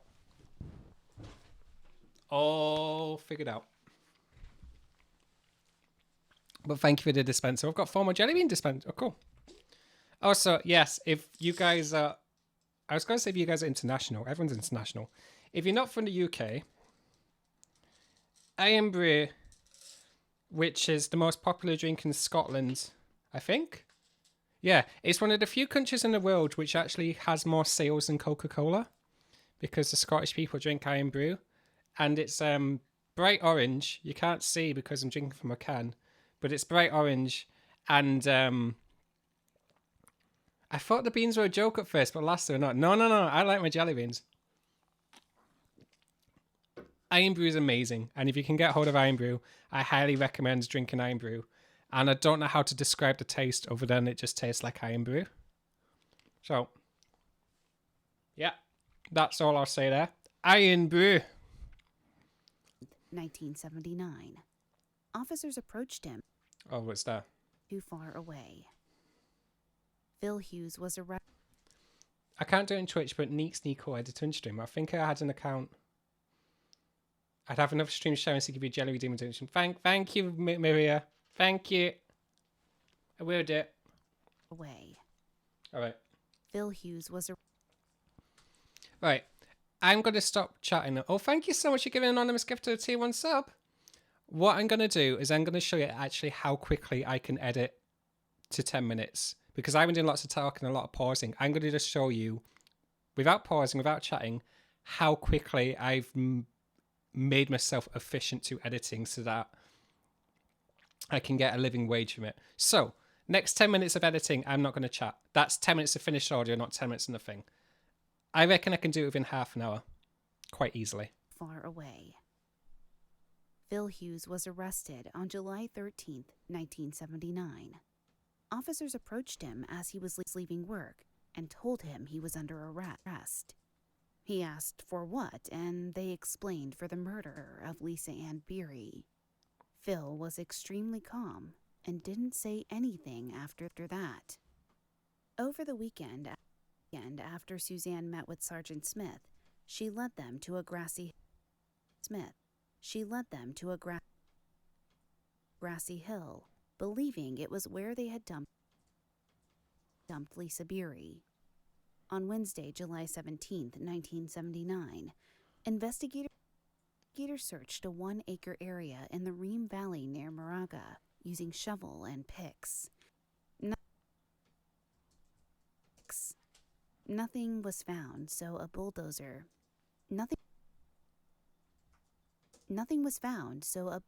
was called in. Her remains were found in Ream Valley later that week.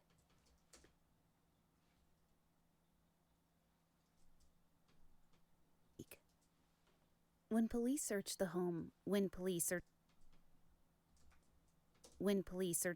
of Phil Hughes in When police searched the home of Phil Hughes and Suzanne Perrin, they recovered property belonging to Maureen and Letitia. The property belonging to Letitia. The property belonging to Letitia was a diamond which Phil had given to Suzanne. Another burp? Are you kidding me? I'm going to take back to when police searched the home. When police searched the home of Phil. Oh, that's way back. When police searched the home of Phil Hughes. When police searched the home of Phil Hughes and Suzanne Perrin, they recovered property belonging to Maureen and Letitia. The property belonging to Letitia was a diamond, which Phil had given to Suzanne. Maureen's purse and identification were found in Phil's car, 7 years after she had been murdered. Suzanne told police that Phil had abused her for several years. She said he had forced strangulation sex on her at least 230 times before they had sex That's a lot. Before they had sex in this manner, she would apply deep red lipstick to please him. Content warnings, big content warnings coming up. Then would be subject to being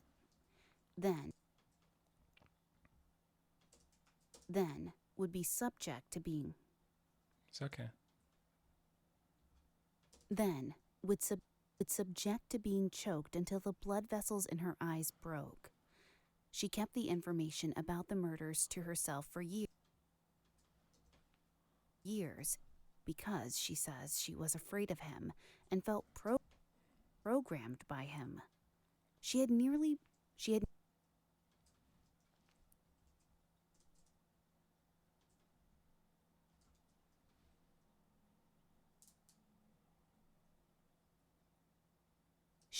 nearly drowned by him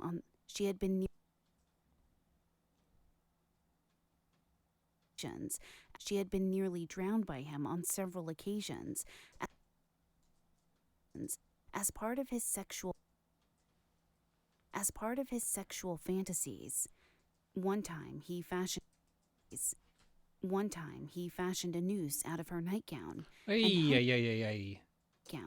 and hung her from a closet rod. Another time he spent 3 days taking Polaroids of her in various simulated death scenes. He poured ketchup on her to look like blood and also bought her a special padded bra. So he could stab her in the chest without actually inflicting bodily damage. He what? Good job, Phil. He poured ketchup on her to look like blood so he could poured ketchup. This will be a bit hard to listen to if you don't like these bits because we do repeat the same bits over and over again. He poured ketchup on her to look like blood and... Was that the bit? ...deleted death scenes. He poured ketchup on her to look like blood and also bought her a special padded bra so he could stab her in the chest without actually inflicting bodily damage. Suzanne later testified that Phil had proposed to her just 2 days after another girl turned him down. Phil also had Suzanne regularly purchase pornographic and trashy detective magazines. He told her to read them. He told her to read them to learn. He read them, just kidding. He told her he read them to learn various ways to kill people. Phil and Suzanne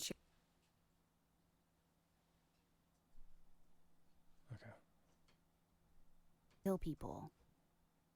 Phil and Suzanne shared a home with 2 other women.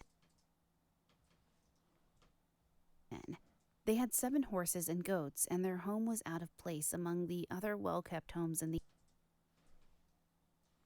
area. In the unkept front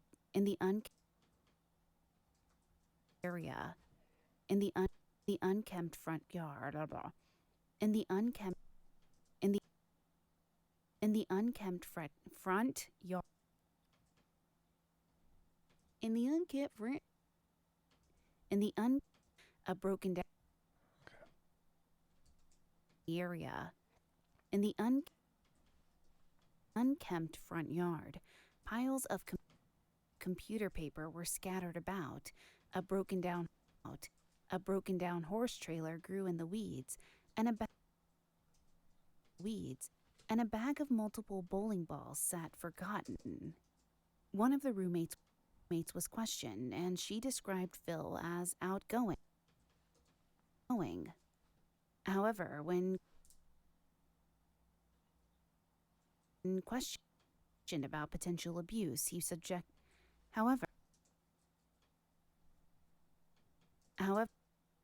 However, when questioned,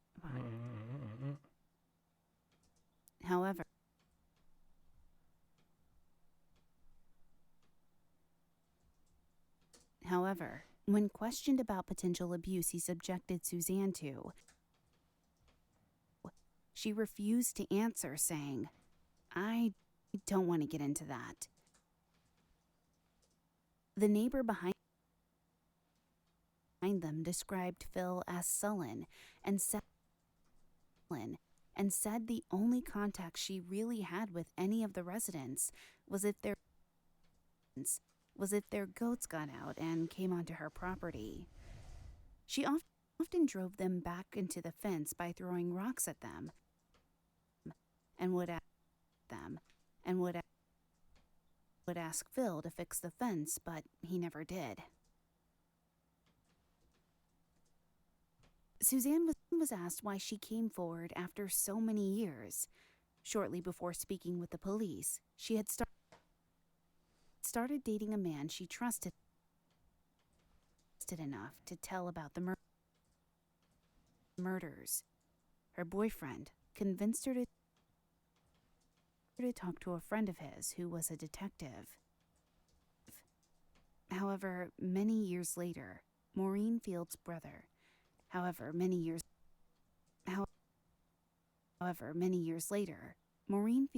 Joseph scornfully said Suzanne only came forward because she was jealous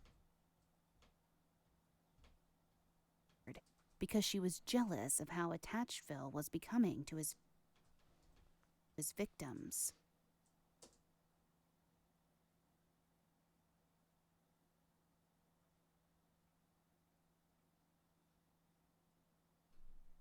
Okay. However, many years later, Maureen Field's brother, because she was Maureen, however, many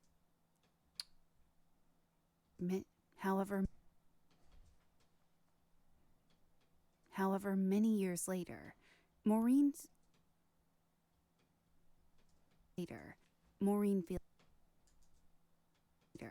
Maureen Field's brother Joseph scornfully said Suzanne only came forward because she was jealous of how attached Phil was becoming to his victims.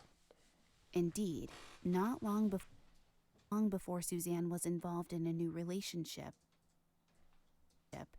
a new woman had entered Phil's life, and the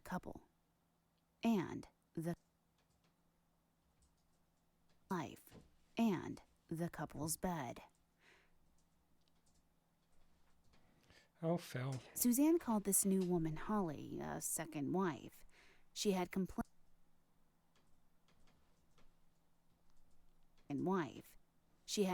to Phil, who brushed her off, saying that if he broke off the relationship with Holly before the end of 5 years, Holly would be one of his victims. He even had a plan to break into the office where Holly was a night janitor, kill her and steal a few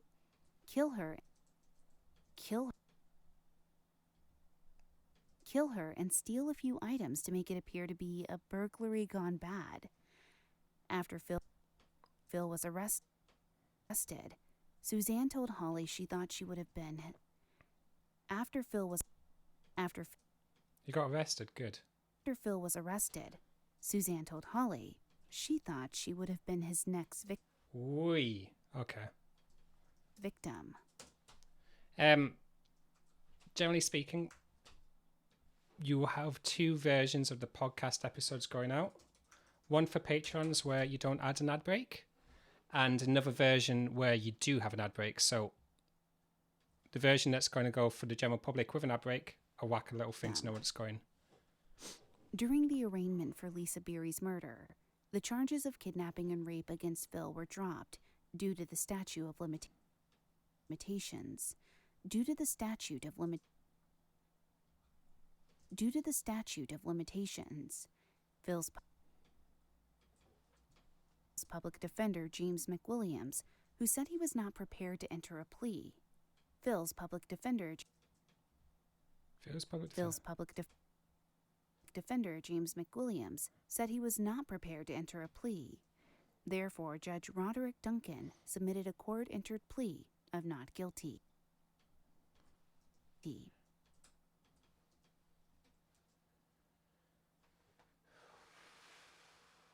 I'm just going to read ahead to see if it gets any more graphic. Yeah, sorry. It does get graphic. Of not guilty. The trial for Lisa's murder was held in the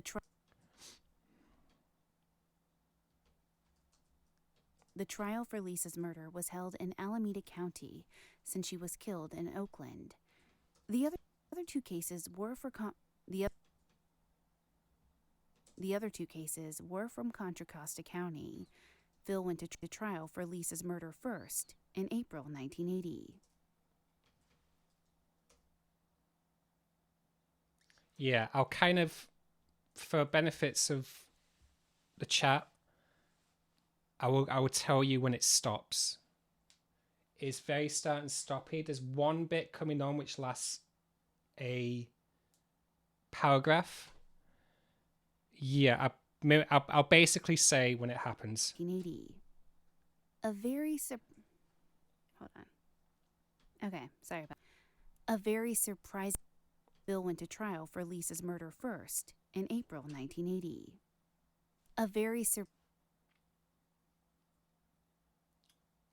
Where's that?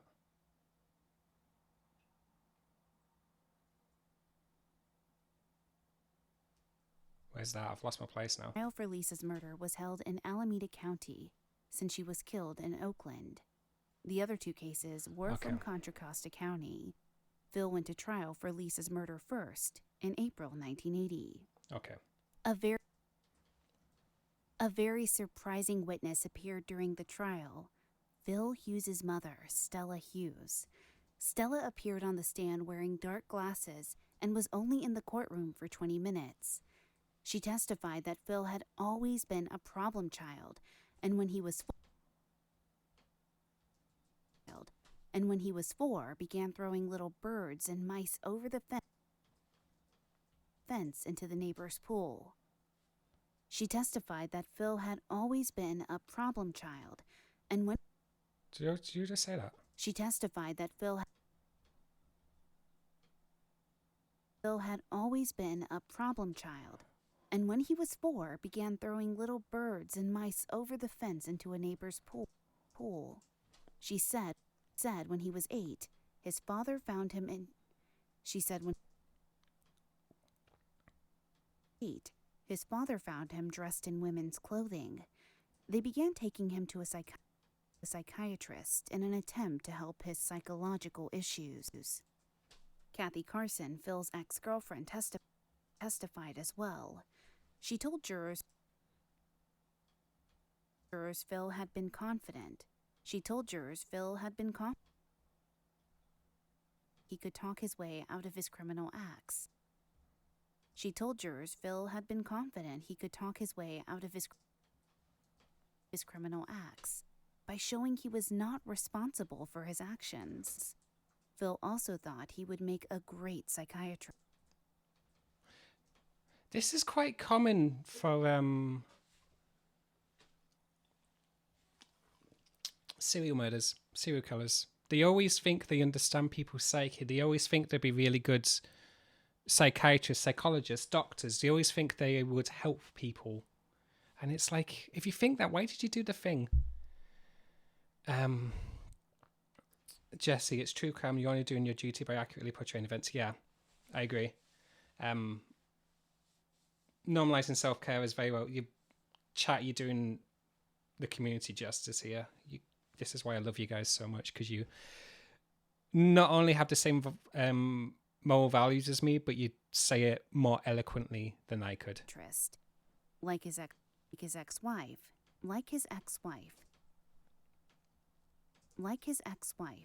Kathy had been subjected to sex strangulation, which often left her unconscious or bleeding from her ears.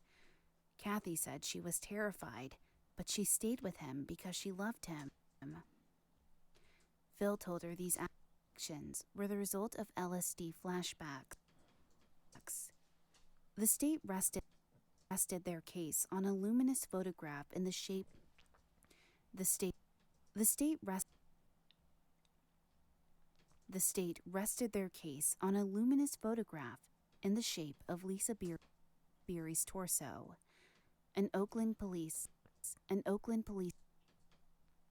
location. An Oakland police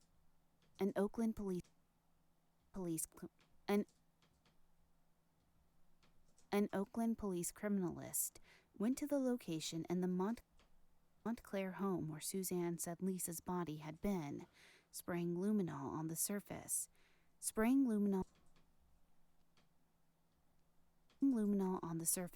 She created a deep spraying luminol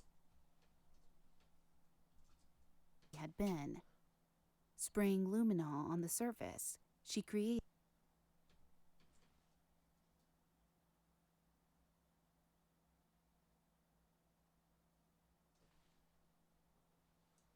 a distinct outline of Lisa's torso. The jury found Phil Hughes guilty of first-degree murder in the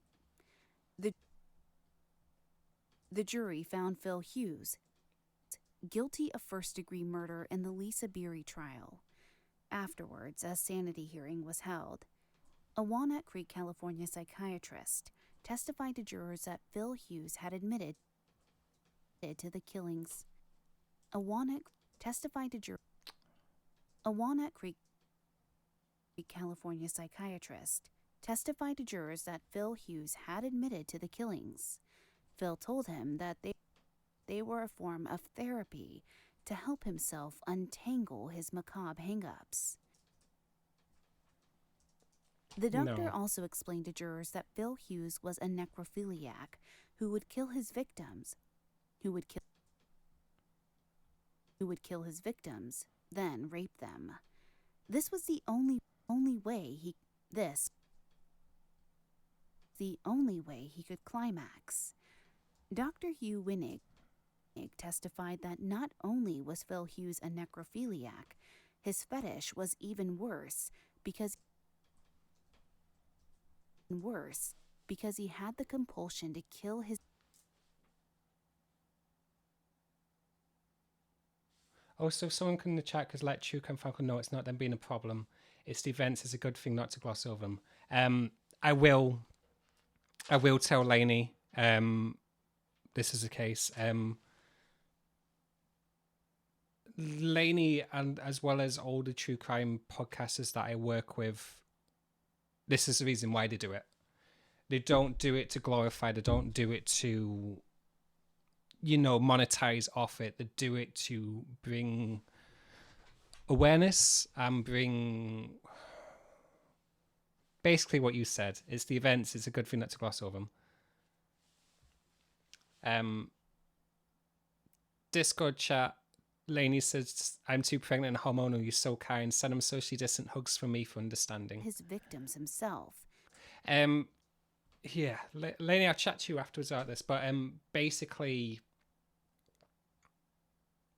we like giving content warnings, and this is why I did them before this stream started. Because we're quite a close-knit community, and because we chat to each other every day, we're very, very aware that things that may be okay for some and will hit other people harder. But the reason why we're all here is because we care, and I'm not saying my words right. What do I mean? Nobody thinks you are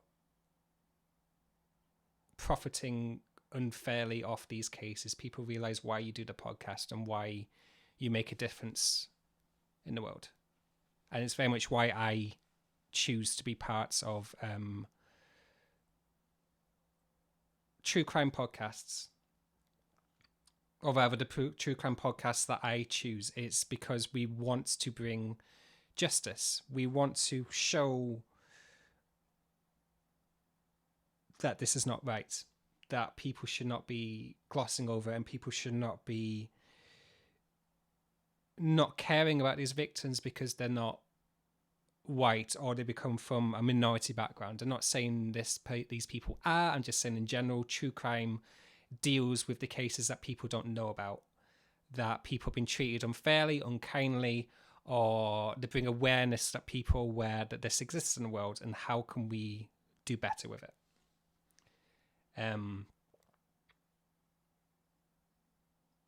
I know I run into this at work sometimes because I'm an archivist. We keep some hateful things, really, but it's important because it holds the people who made these hateful things accountable for their actions.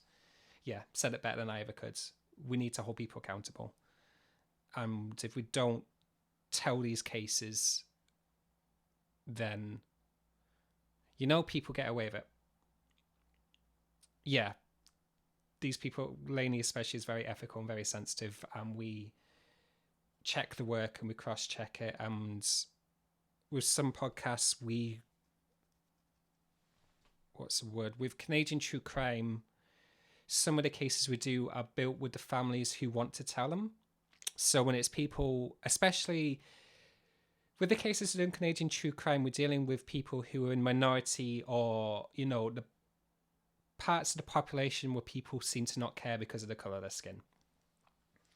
And so these families are left with the police not doing a thorough job, with these cases not giving the light of day that they do. And so Christy from Canadian True Crime contacts the families come to Christy, and Christy will work with them to tell the case how they want the case to be told, the truthful way to show the case and the light that it should be done, not pigeonholing people for one reason or another. That's really unjust.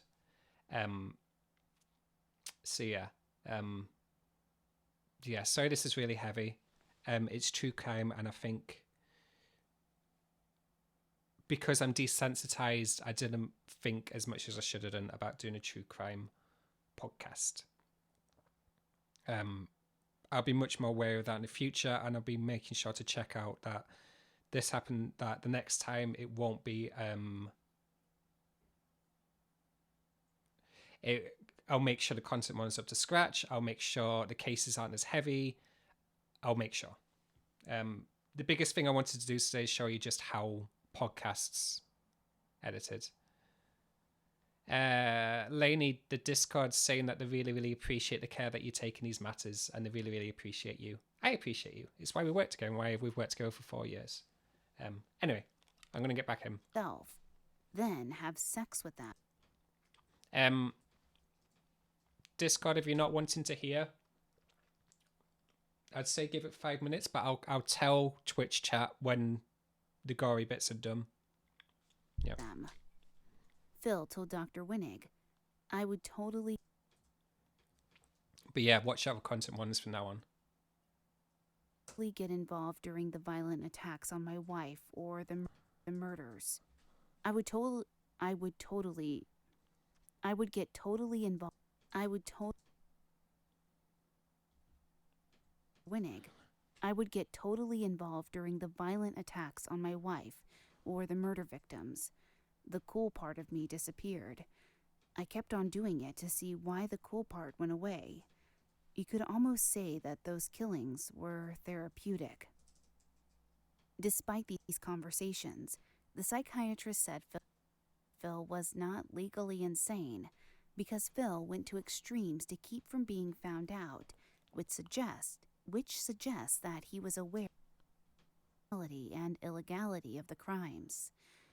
The defense's specialist, Dr. Karen Goodixon, the defense's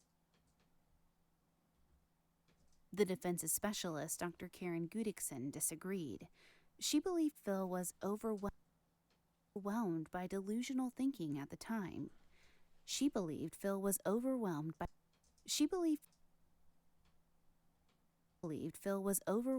delusional thinking at the time he murdered Lisa. She said, in Phil's garbled, crazy way of thinking, Phil probably said the acts were wrong, but didn't believe it.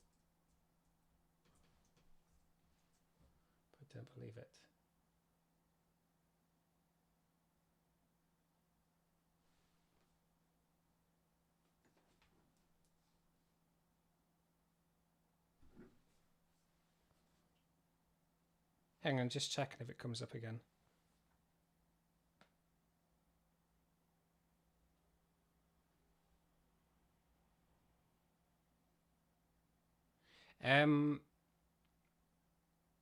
If someone can tell Discord chat, it doesn't go into graphic detail anymore.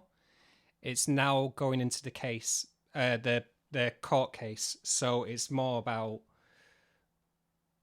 them deciding whether he's guilty and if he's guilty and why he did the things. It's not going to be going into any more graphic details. It will say stuff like manslaughter and rape and stuff, but it's not going to go into detail. That bit's done.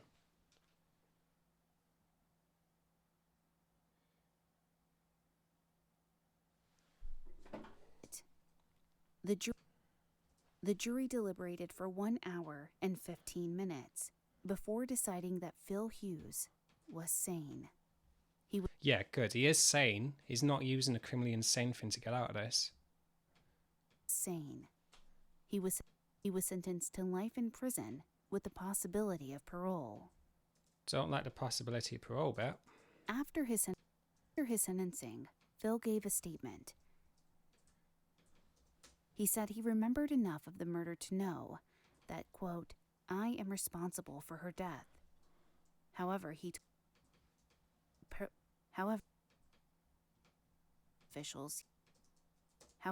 told probation officials he had no knowledge of why he killed Lisa. Quote, if I was aware of the why in 1974, the killing would have never happened. The killing would never.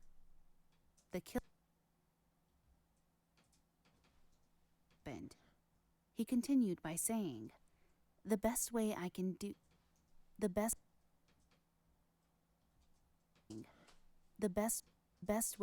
say is that due to severe emotional stress, I behaved in an erratic and uncontrolled manner at times, and it was during such a time that the killing of Beery, it was during such a time that the killing of the Beery girl took place. He rationalized his actions by saying that his biggest problem in 1974 was my inability to make a choice between two women who I loved, or at least I thought I did. I could not seem to resolve my problem, and the stress became so great that I began to strangle each one of them in attacks which were unprovoked. Sorry, I missed that bit. Of Lisa Beery, he also said, I did not know the girl who was killed, and I am sure that she was a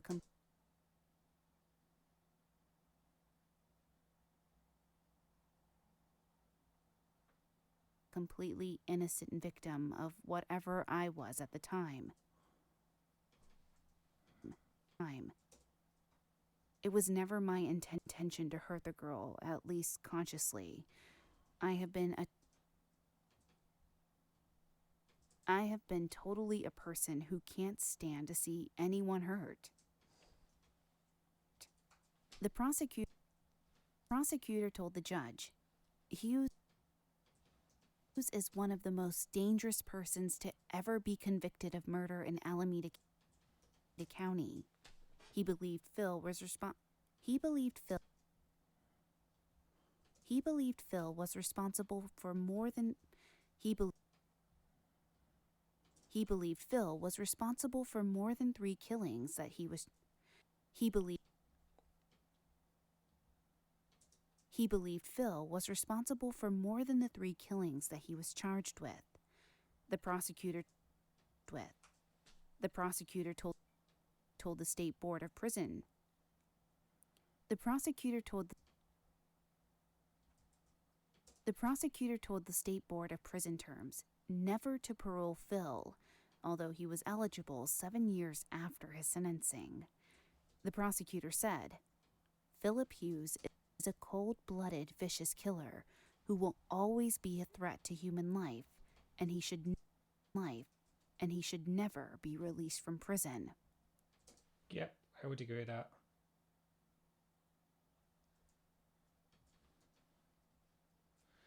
We did 10 minutes. And we have now got 7 minutes left to edit. So we've done 33. Pokemon Pancakes is doing it so swiftly, but imagine cutting out a line and discovering it too late and having to go drag it back. I've done that before. I've made that mistake before. Thank you, Miria. Yeah.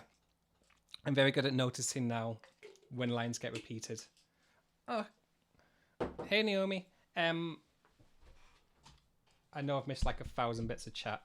Yes, it's normal after so many years to be sensitized to the content, but when you drill down to the human factor, it definitely affects you.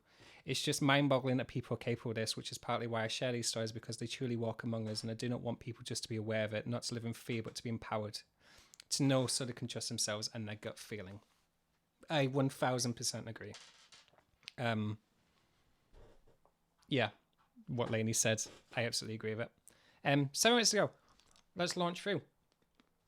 We're in the end zone now. However, the defense said he was controlled by pressures that confused his mind and reason. They further said Phil Hughes was not a cold-blooded killer. The judge sentenced Phil to life, not only for the crime, but also for the anxiety, suffering, and sorrow he had caused throughout his life. The trial for the murders of Maureen Field and Letitia Fago were held in October 1980. Much of the same information was provided. Psychologists said that Phil had mutilated dolls when he was 8 years old, stuck pins in bugs, and then as a teenager, acted out death. After several weeks of testimony, closing arguments took place. The district attorney said the murders of Maureen and Letitia were textbook examples of first-degree murder. He told the jury, "If you can live with the verdict of manslaughter in a case such as this, with these facts." Yeah, thank you. Then no man, anywhere, any place has been guilty of murder. He reminded them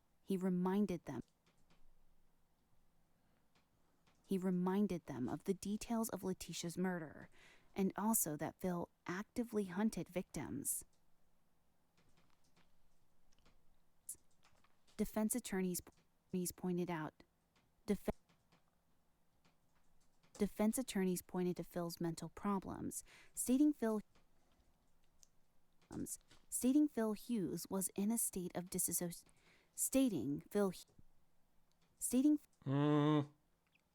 Phil Hughes was in a state of dissociation when the murders took place. The defense said of the psychologist, they said he didn't know. The defense said the psychologist. Or the defense said of the psychologist. They said he didn't know the difference between life and death.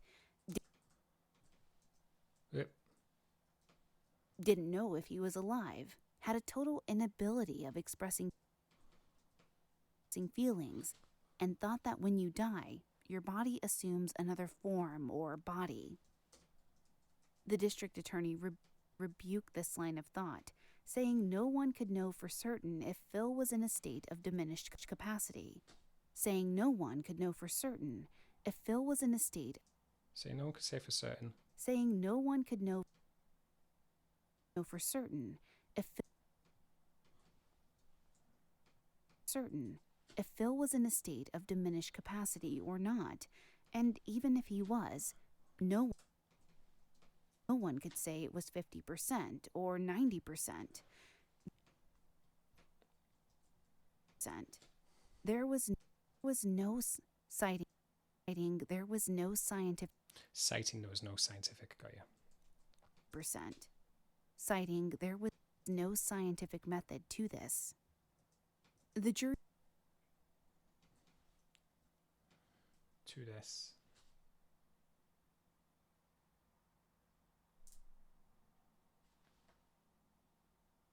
Oh, we are definitely in the last stretch now. It's 1.5 pages left. Yes. The jury. Chiari, I feel like you are treating us quite well. As much as you may be desensitized to these topics, it is noticeable for your comments that you still care. Thank you, Chiari. Lady, yes, I donate to several bird rescues long because they're mine from a distance. That very much does sound like you. Totukons. Tokotukons. Oh, that's why you've shared that in the Discord. That makes sense now. They're really cute. Yes. The jury began deliberations, which took 2.5 days to complete. In the end, they dismissed the defense experts that Phil Hughes was insane and found him guilty of 2 counts of first-degree murder. Jurors were then tasked with determining if Phil was legally sane or not. Cool. I love how my thing just died. My favorite. After 2 hours of jurors were then tasked. The jury began to. In the end, they found him guilty of. Jurors were then tasked with determining if Phil was legally sane or not. There's that.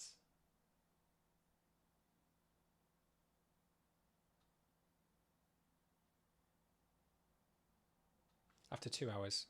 Got you. After 2 hours of deliberation, the Contra Costa's jury, Alameda County jury followed the Alameda County jury and determined Phil Hughes to be sane. He was then given 2 additional sentences of life imprisonment. The jury foreman said Dr. Winnig was most influential because he was better prepared than any other of the mental health experts. Unfortunately, Phil Hughes became eligible for parole in 1985. However, the parole board did not release him, and as of this date, he is still in prison for his. He is still in prison for his crimes. Something to note as well. I'm obviously British. I'm obviously in the UK. It's really fascinating working with podcasters who live in America or live in the States or who live in Canada or Australia. Because their justice system's different, but obviously there's also places in the world where, oh God, I forgot what we call it now. Not corporal punishment. You can send people to death. What's it called? Capital punishment. Jesus, capital punishment. And it's really interesting because I used to be very, very against capital punishment. I used to be very much against people dying. I always just assume there was no reason for it.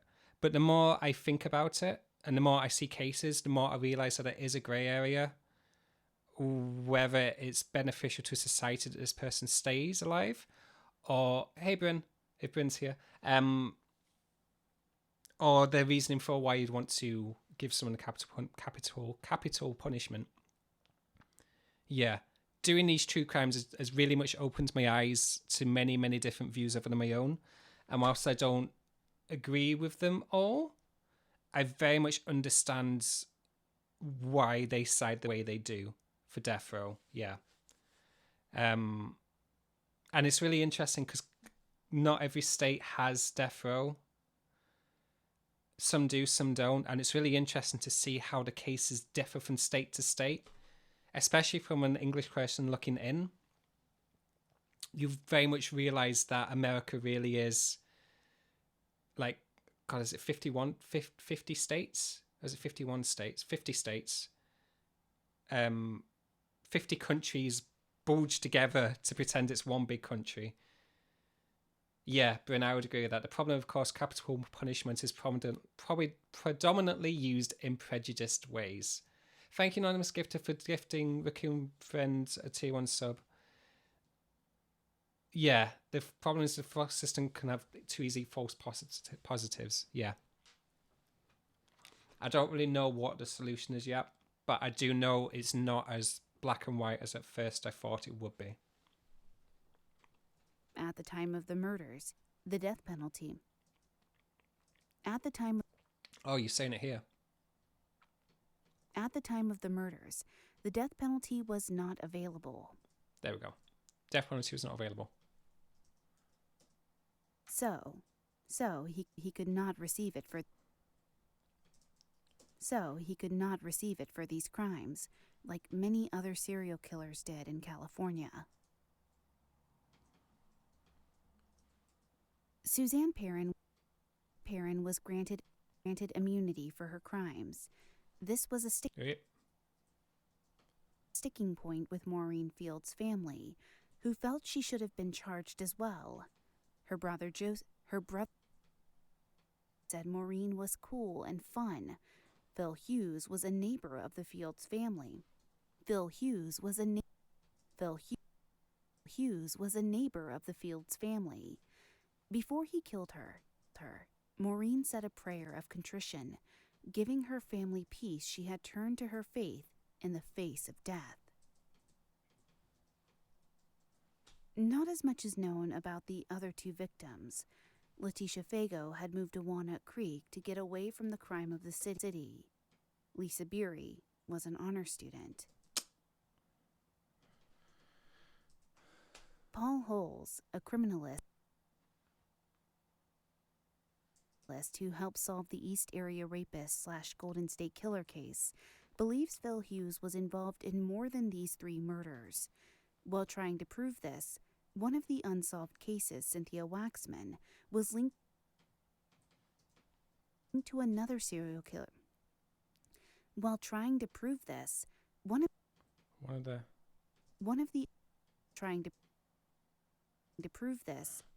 the unsolved cases, Cynthia Waxman, was linked to another. Hey, Lenny, I've just realized how weird is it for you that you're listening to a Twitch stream of yourself talking constantly for 2 hours, 10 minutes, whilst just chatting about the case you wrote about and then discussing with people in the chat, whilst I also comment on your recording as I edit it. That must be a real mind twist for you. Never thought about that. Was linked to another serial killer from the area, Charles Jackson.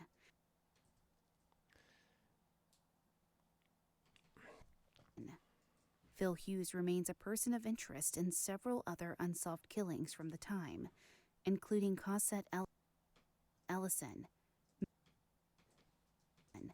Many online detectives believe Whoop, wrong thing deleted. Cosette Ellison. Cosette Ellison. Yeah, it's the same. Same now. Many online detectives believe Elaine Davis was a victim of the Zodiac. Is that? Of interest in several. No, okay. Of the Zodiac. Very Inception-like. I'm not surprised, Lenny. Perhaps these unsolved Contra Costa cases are close to being solved with the technology that's now available. In addition to the recent break in the Zodiac case. In addition to the recent break in the Zodiac case. That's the thing I always notice as well. I can tell the podcast is about to end. He has to see the script.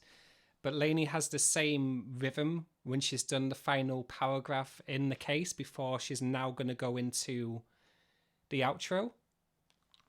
It's really funny because she's done it the same way, and I really like it because it brings, what's the word? It brings branding back to True Crime Fan Club because she keeps it the same for every case. I don't know if that made sense. It made sense in my head. In the Zodiac case. Okay, Fan Club members.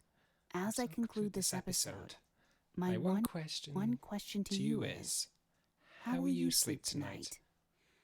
And then, in true Lainey fashion, this is her singing the outro.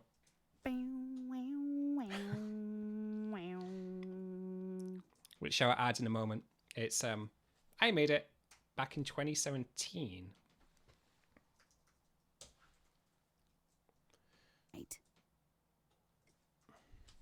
Thank you for listening. If you enjoyed this episode, please leave a positive review and rating on Apple Podcast or your podcast player of choice. It really does help. You can find us on most social media platforms. Twitter at TCFCPod, Facebook What was that, Beth? at TCFCPod, Facebook.com/TCFCPodcast, Instagram at True Crime Fan Club Pod, and of course, our website is truecrimefanclub.com. Sorry, Lainey. You got a rhythm, and I do it every time. If you have an episode request, send us an email. tcfcpod@gmail.com. This episode was written by By Suzanne St. John. This episode was written and researched by Susie St. John. Content editing by Brittany Martinez. Oh, Lainey always does this. Lainey always goes over and above and gives me like loads of promo. I like this next bit. Martinez. Produced by the best in the business, Nico at We Talk of Dreams. She always says that. Thank you, Lainey. Check him out on Twitter at We Talk of Dreams or WeTalkOfDreams.com. That's it. Love you. Goodbye for now. Bye, Lainey. Cool. That's going to bouncy bounce. And where's my phone? There's my phone. I feel so validated. Same for the rest of the Yeah, I do it all the time. Lainey did tell me which ads she wants in this. We've already edited the ads beforehand. The episode is uploaded into the Dropbox, and you now have the audio. You should be able to see on the calendar what ads are going. I think let's do Beekeepers and BetterHelp, but BetterHelp needs to be first if possible. BetterHelp them Beekeepers. Just going to write that down. Oh, I'll tell you in 2 minutes. BetterHelp Beekeepers. Nico Vittese. If you're wanting my full name, it's Nicandro Romolo Vittese. If we're being all fancy. Okay, so 99% of the way there. I'm just going to do a little bit of snip there, and I'll show you why I did that in a moment. But first things first, I have... Oh yeah, this is a good thing to do. Make sure everything's organized, because you're going to save yourself a lot of pain if you don't. Music. Disclaimer. So disclaimer goes at the start. Intro stinger. Not ads just yet. And then you want the outro over here-ish. And then work from the back to the front. And there's a reason for that. So outro starts here-ish. Do that. Do that. I usually have it minus 27 decibels. Sleep tonight. Thank you for listening. If you enjoyed this episode, please leave a positive review and rating on Apple Podcasts or your podcast player of choice. It really does help. You can find us on most social media. So what I'm doing there is I'm, just for the beeps, thanks Lily, fading in and out, making sure the music levels are fine. I've done this so many times that I know it's meant to be at 27 media platforms. minus 27. Twitter at TCFCpod. Facebook.com/ TCFC podcast. Right, we'll listen to all that. Right, start. The interesting of the intro, which I said was here. I'm just going to knock it down a little bit. On to the show.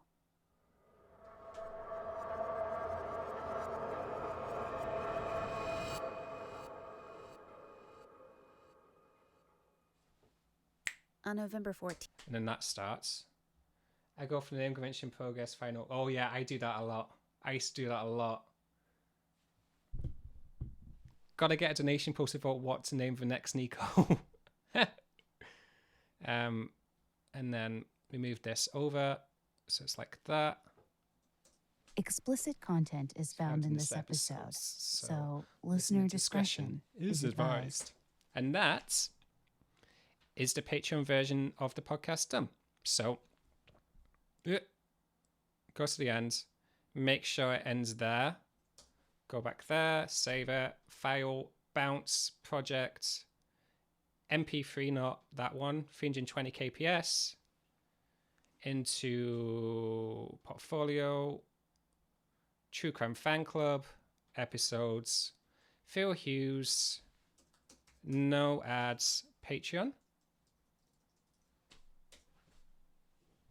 And then that's going to bounce, record it, export it up. And then I'll show you what we do for the public release where we add the ads in. It's not as fancy as it sounds. I'm also having some jelly beans because there's going to be a bit of a break whilst my computer converts it to an MP3 file. How was this? Was this helpful? Would you like me to see more editing streams? Because I can quite happily do this. Nico, you finished with this one, or are you going to go over it again after the stream? I've done everything. That's the whole thing done for an episode. Bye, Naomi. Thank you so much for being here. I mean, obviously, podcasts vary in length and stuff. And, Lainey, are you okay with me saying how much I charge? Are you happy with me saying how much I charge for editing? Because I don't know if you want to keep that hidden or not. But I'm quite open about my rates and stuff, so let me know if you want to keep it hidden or not. More editing streams. I can definitely do more editing streams. Absolutely. I'm glad you enjoy it. Thank you so much. In that case, I'll do many more. Okay, so... And you can never leave me. Okay, I'm going to take it as a yes. So, when it comes to charging rates, how much you should edit, like how much you should charge by, I charge per finished minute as opposed to what the raw audio is. I found that's a much easier way. So rather than charging 40 minutes of raw audio, I'll be charging Lainey... work please. 26.16, which would be 26.30 once I've fiddled around with the ad breaks. So I charge $25 per 15 minutes of finished audio. So this would be... So this is $44.16. And then Lainey doesn't like it when I just leave a random number, so she makes me round it up because she's very sweet and nice. So it'll be $45 once it gets sent to Lainey. So yeah, those are my rates. It's enough so that I can have a living wage, and it means it's sustainable. Yeah, always try and do that. I know it's really, really hard to charge what you're worth, but Lainey was... I don't edit audiobooks because I'm not good at editing audiobooks because they're very long. But yes, I did edit an audiobook. I was not prepared for how long audiobooks are, and it was an experience. But yeah, please make sure you charge what you're worth. Adverts. Better help than beekeepers. I have these done. There. BetterHelp first. And then bees. That goes there. You shall go there. You shall go there. You shall go there. So. Suzanne told Holly she thought she would have been his next victim. Pause. So that's what you call an advert stinger. So every time the listeners listen to that, This episode is brought to you by BetterHelp. they know an advert break's coming on. So, oh, it is. It's about bees. It's about bees. Today's episode is brought to you by Beekeepers Naturals. Beekeepers is on a mission to reinvent your medicine cabinet with clean remedies that actually work. You and your family deserve to feel your best all day, every day, which is why Beekeepers Naturals creates clean, science-backed remedies that naturally support your daily health. Told ya. Bees. I mean, it's about honey as well, but it's mostly bees. So I would put here, ads break at approximately 15 minutes and 1 second.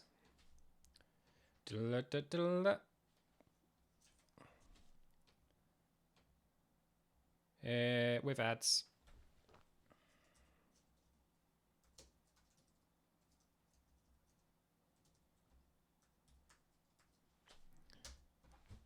And then that'll bounce.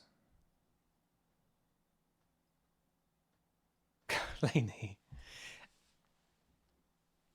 For full disclosure, this time last year actually, I had like a panic breakdown because I wasn't charging what I was worth. And Lainey was actually one of the people who told me to up the rates. Thank you for your jelly bean redemption. Lainey was one of the people who told me you need to start charging what you're worth, Nico. And yeah, thank you, Lainey. This is why I'm very, very blessed and very, very happy that I work with the same people that I did at the start. Because they become your friends. And one of the reasons what I try and show when you're doing a creative career is who you are as a person really, really, really matters as much as your skills, as much as your art. Because otherwise you're going to find that all your clients don't want to be your... Oh, thank you for the 100 bits, JJ. Otherwise you'll find that all your clients don't want to be close to you and won't hire you again. And plus you're working... What happens then, you're working with people you're not particularly close to, and it's really hard to, develop rapport and enjoy what you do. I feel like it's you joining families. Like, you need to really, really like... You really need to be passionate about the podcast you're a part of. And yeah, this is basically... We have a Dropbox set up, edited audio. And then what I do... Episodes. Stella Hughes. They'll go in.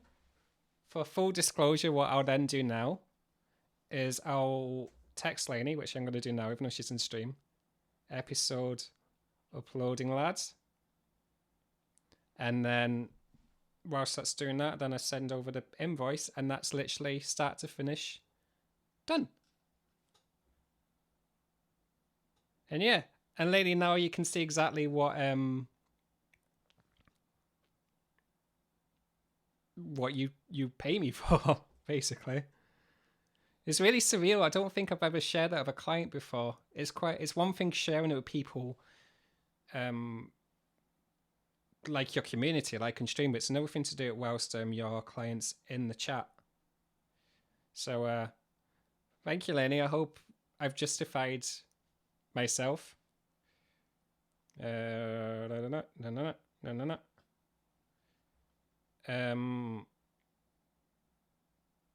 Another thing as well, when you're sending invoices to clients and things, I use PayPal.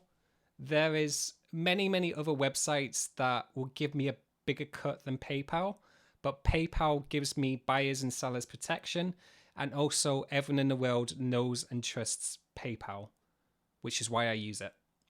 And when you have clients who are still getting to know you and still trying to figure out if they need to trust you, that's why I use something reputable. Because it's really weird if you start sending them to websites they've never seen before. Like, yeah. That's why I do it that way. And plus, the good thing about PayPal is that they keep track of it all. So when you're doing your taxes at the end of the year, if you're self-employed like I am, it's very, very easy to see where the money's coming from and how it's coming in and everything else. I'm going to wait until this thing's uploaded because it'll be a nice little bookend. But yeah, I hope everyone enjoyed it. I wasn't expecting this many people to want to watch me edit. It's really, really nice that you're all here. And I'll very, very happily do this again. What were you saying about a burpee? There was something about a steep decline.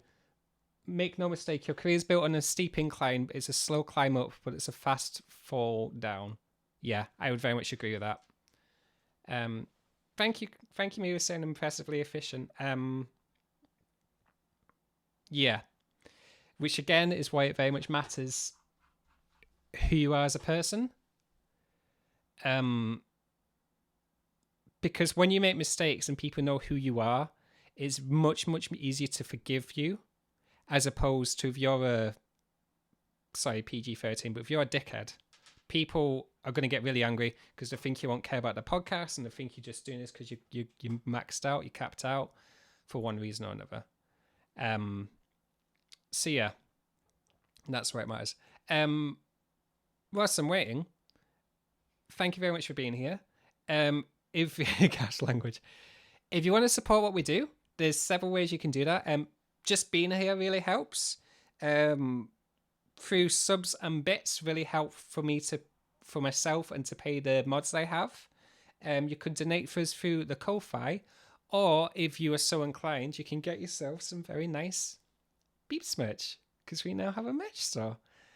And yeah, and that's the file done. I'm just going to save this. I have a copy, and I'm going to go into webcam mode so you guys can see me, and you can see my podcast here, my editing here. And yeah, where's Beeps? There's Beeps. From everyone at True Crime at We Talk of Dreams. State Beeps. You got it. Thanks, Beeps. Where's your face? Is it there? There's your face. And it's Beeps. The next stream will be a week on Thursday. We will be carrying on Night in the Woods, and we are going to go through. We're going to finish the whole game of Night in the Woods, and then I've got a couple ideas about what I'm going to be playing next. Yeah, I'll see you all guys soon. Thank you so much for being here. Take care, everyone. Bye.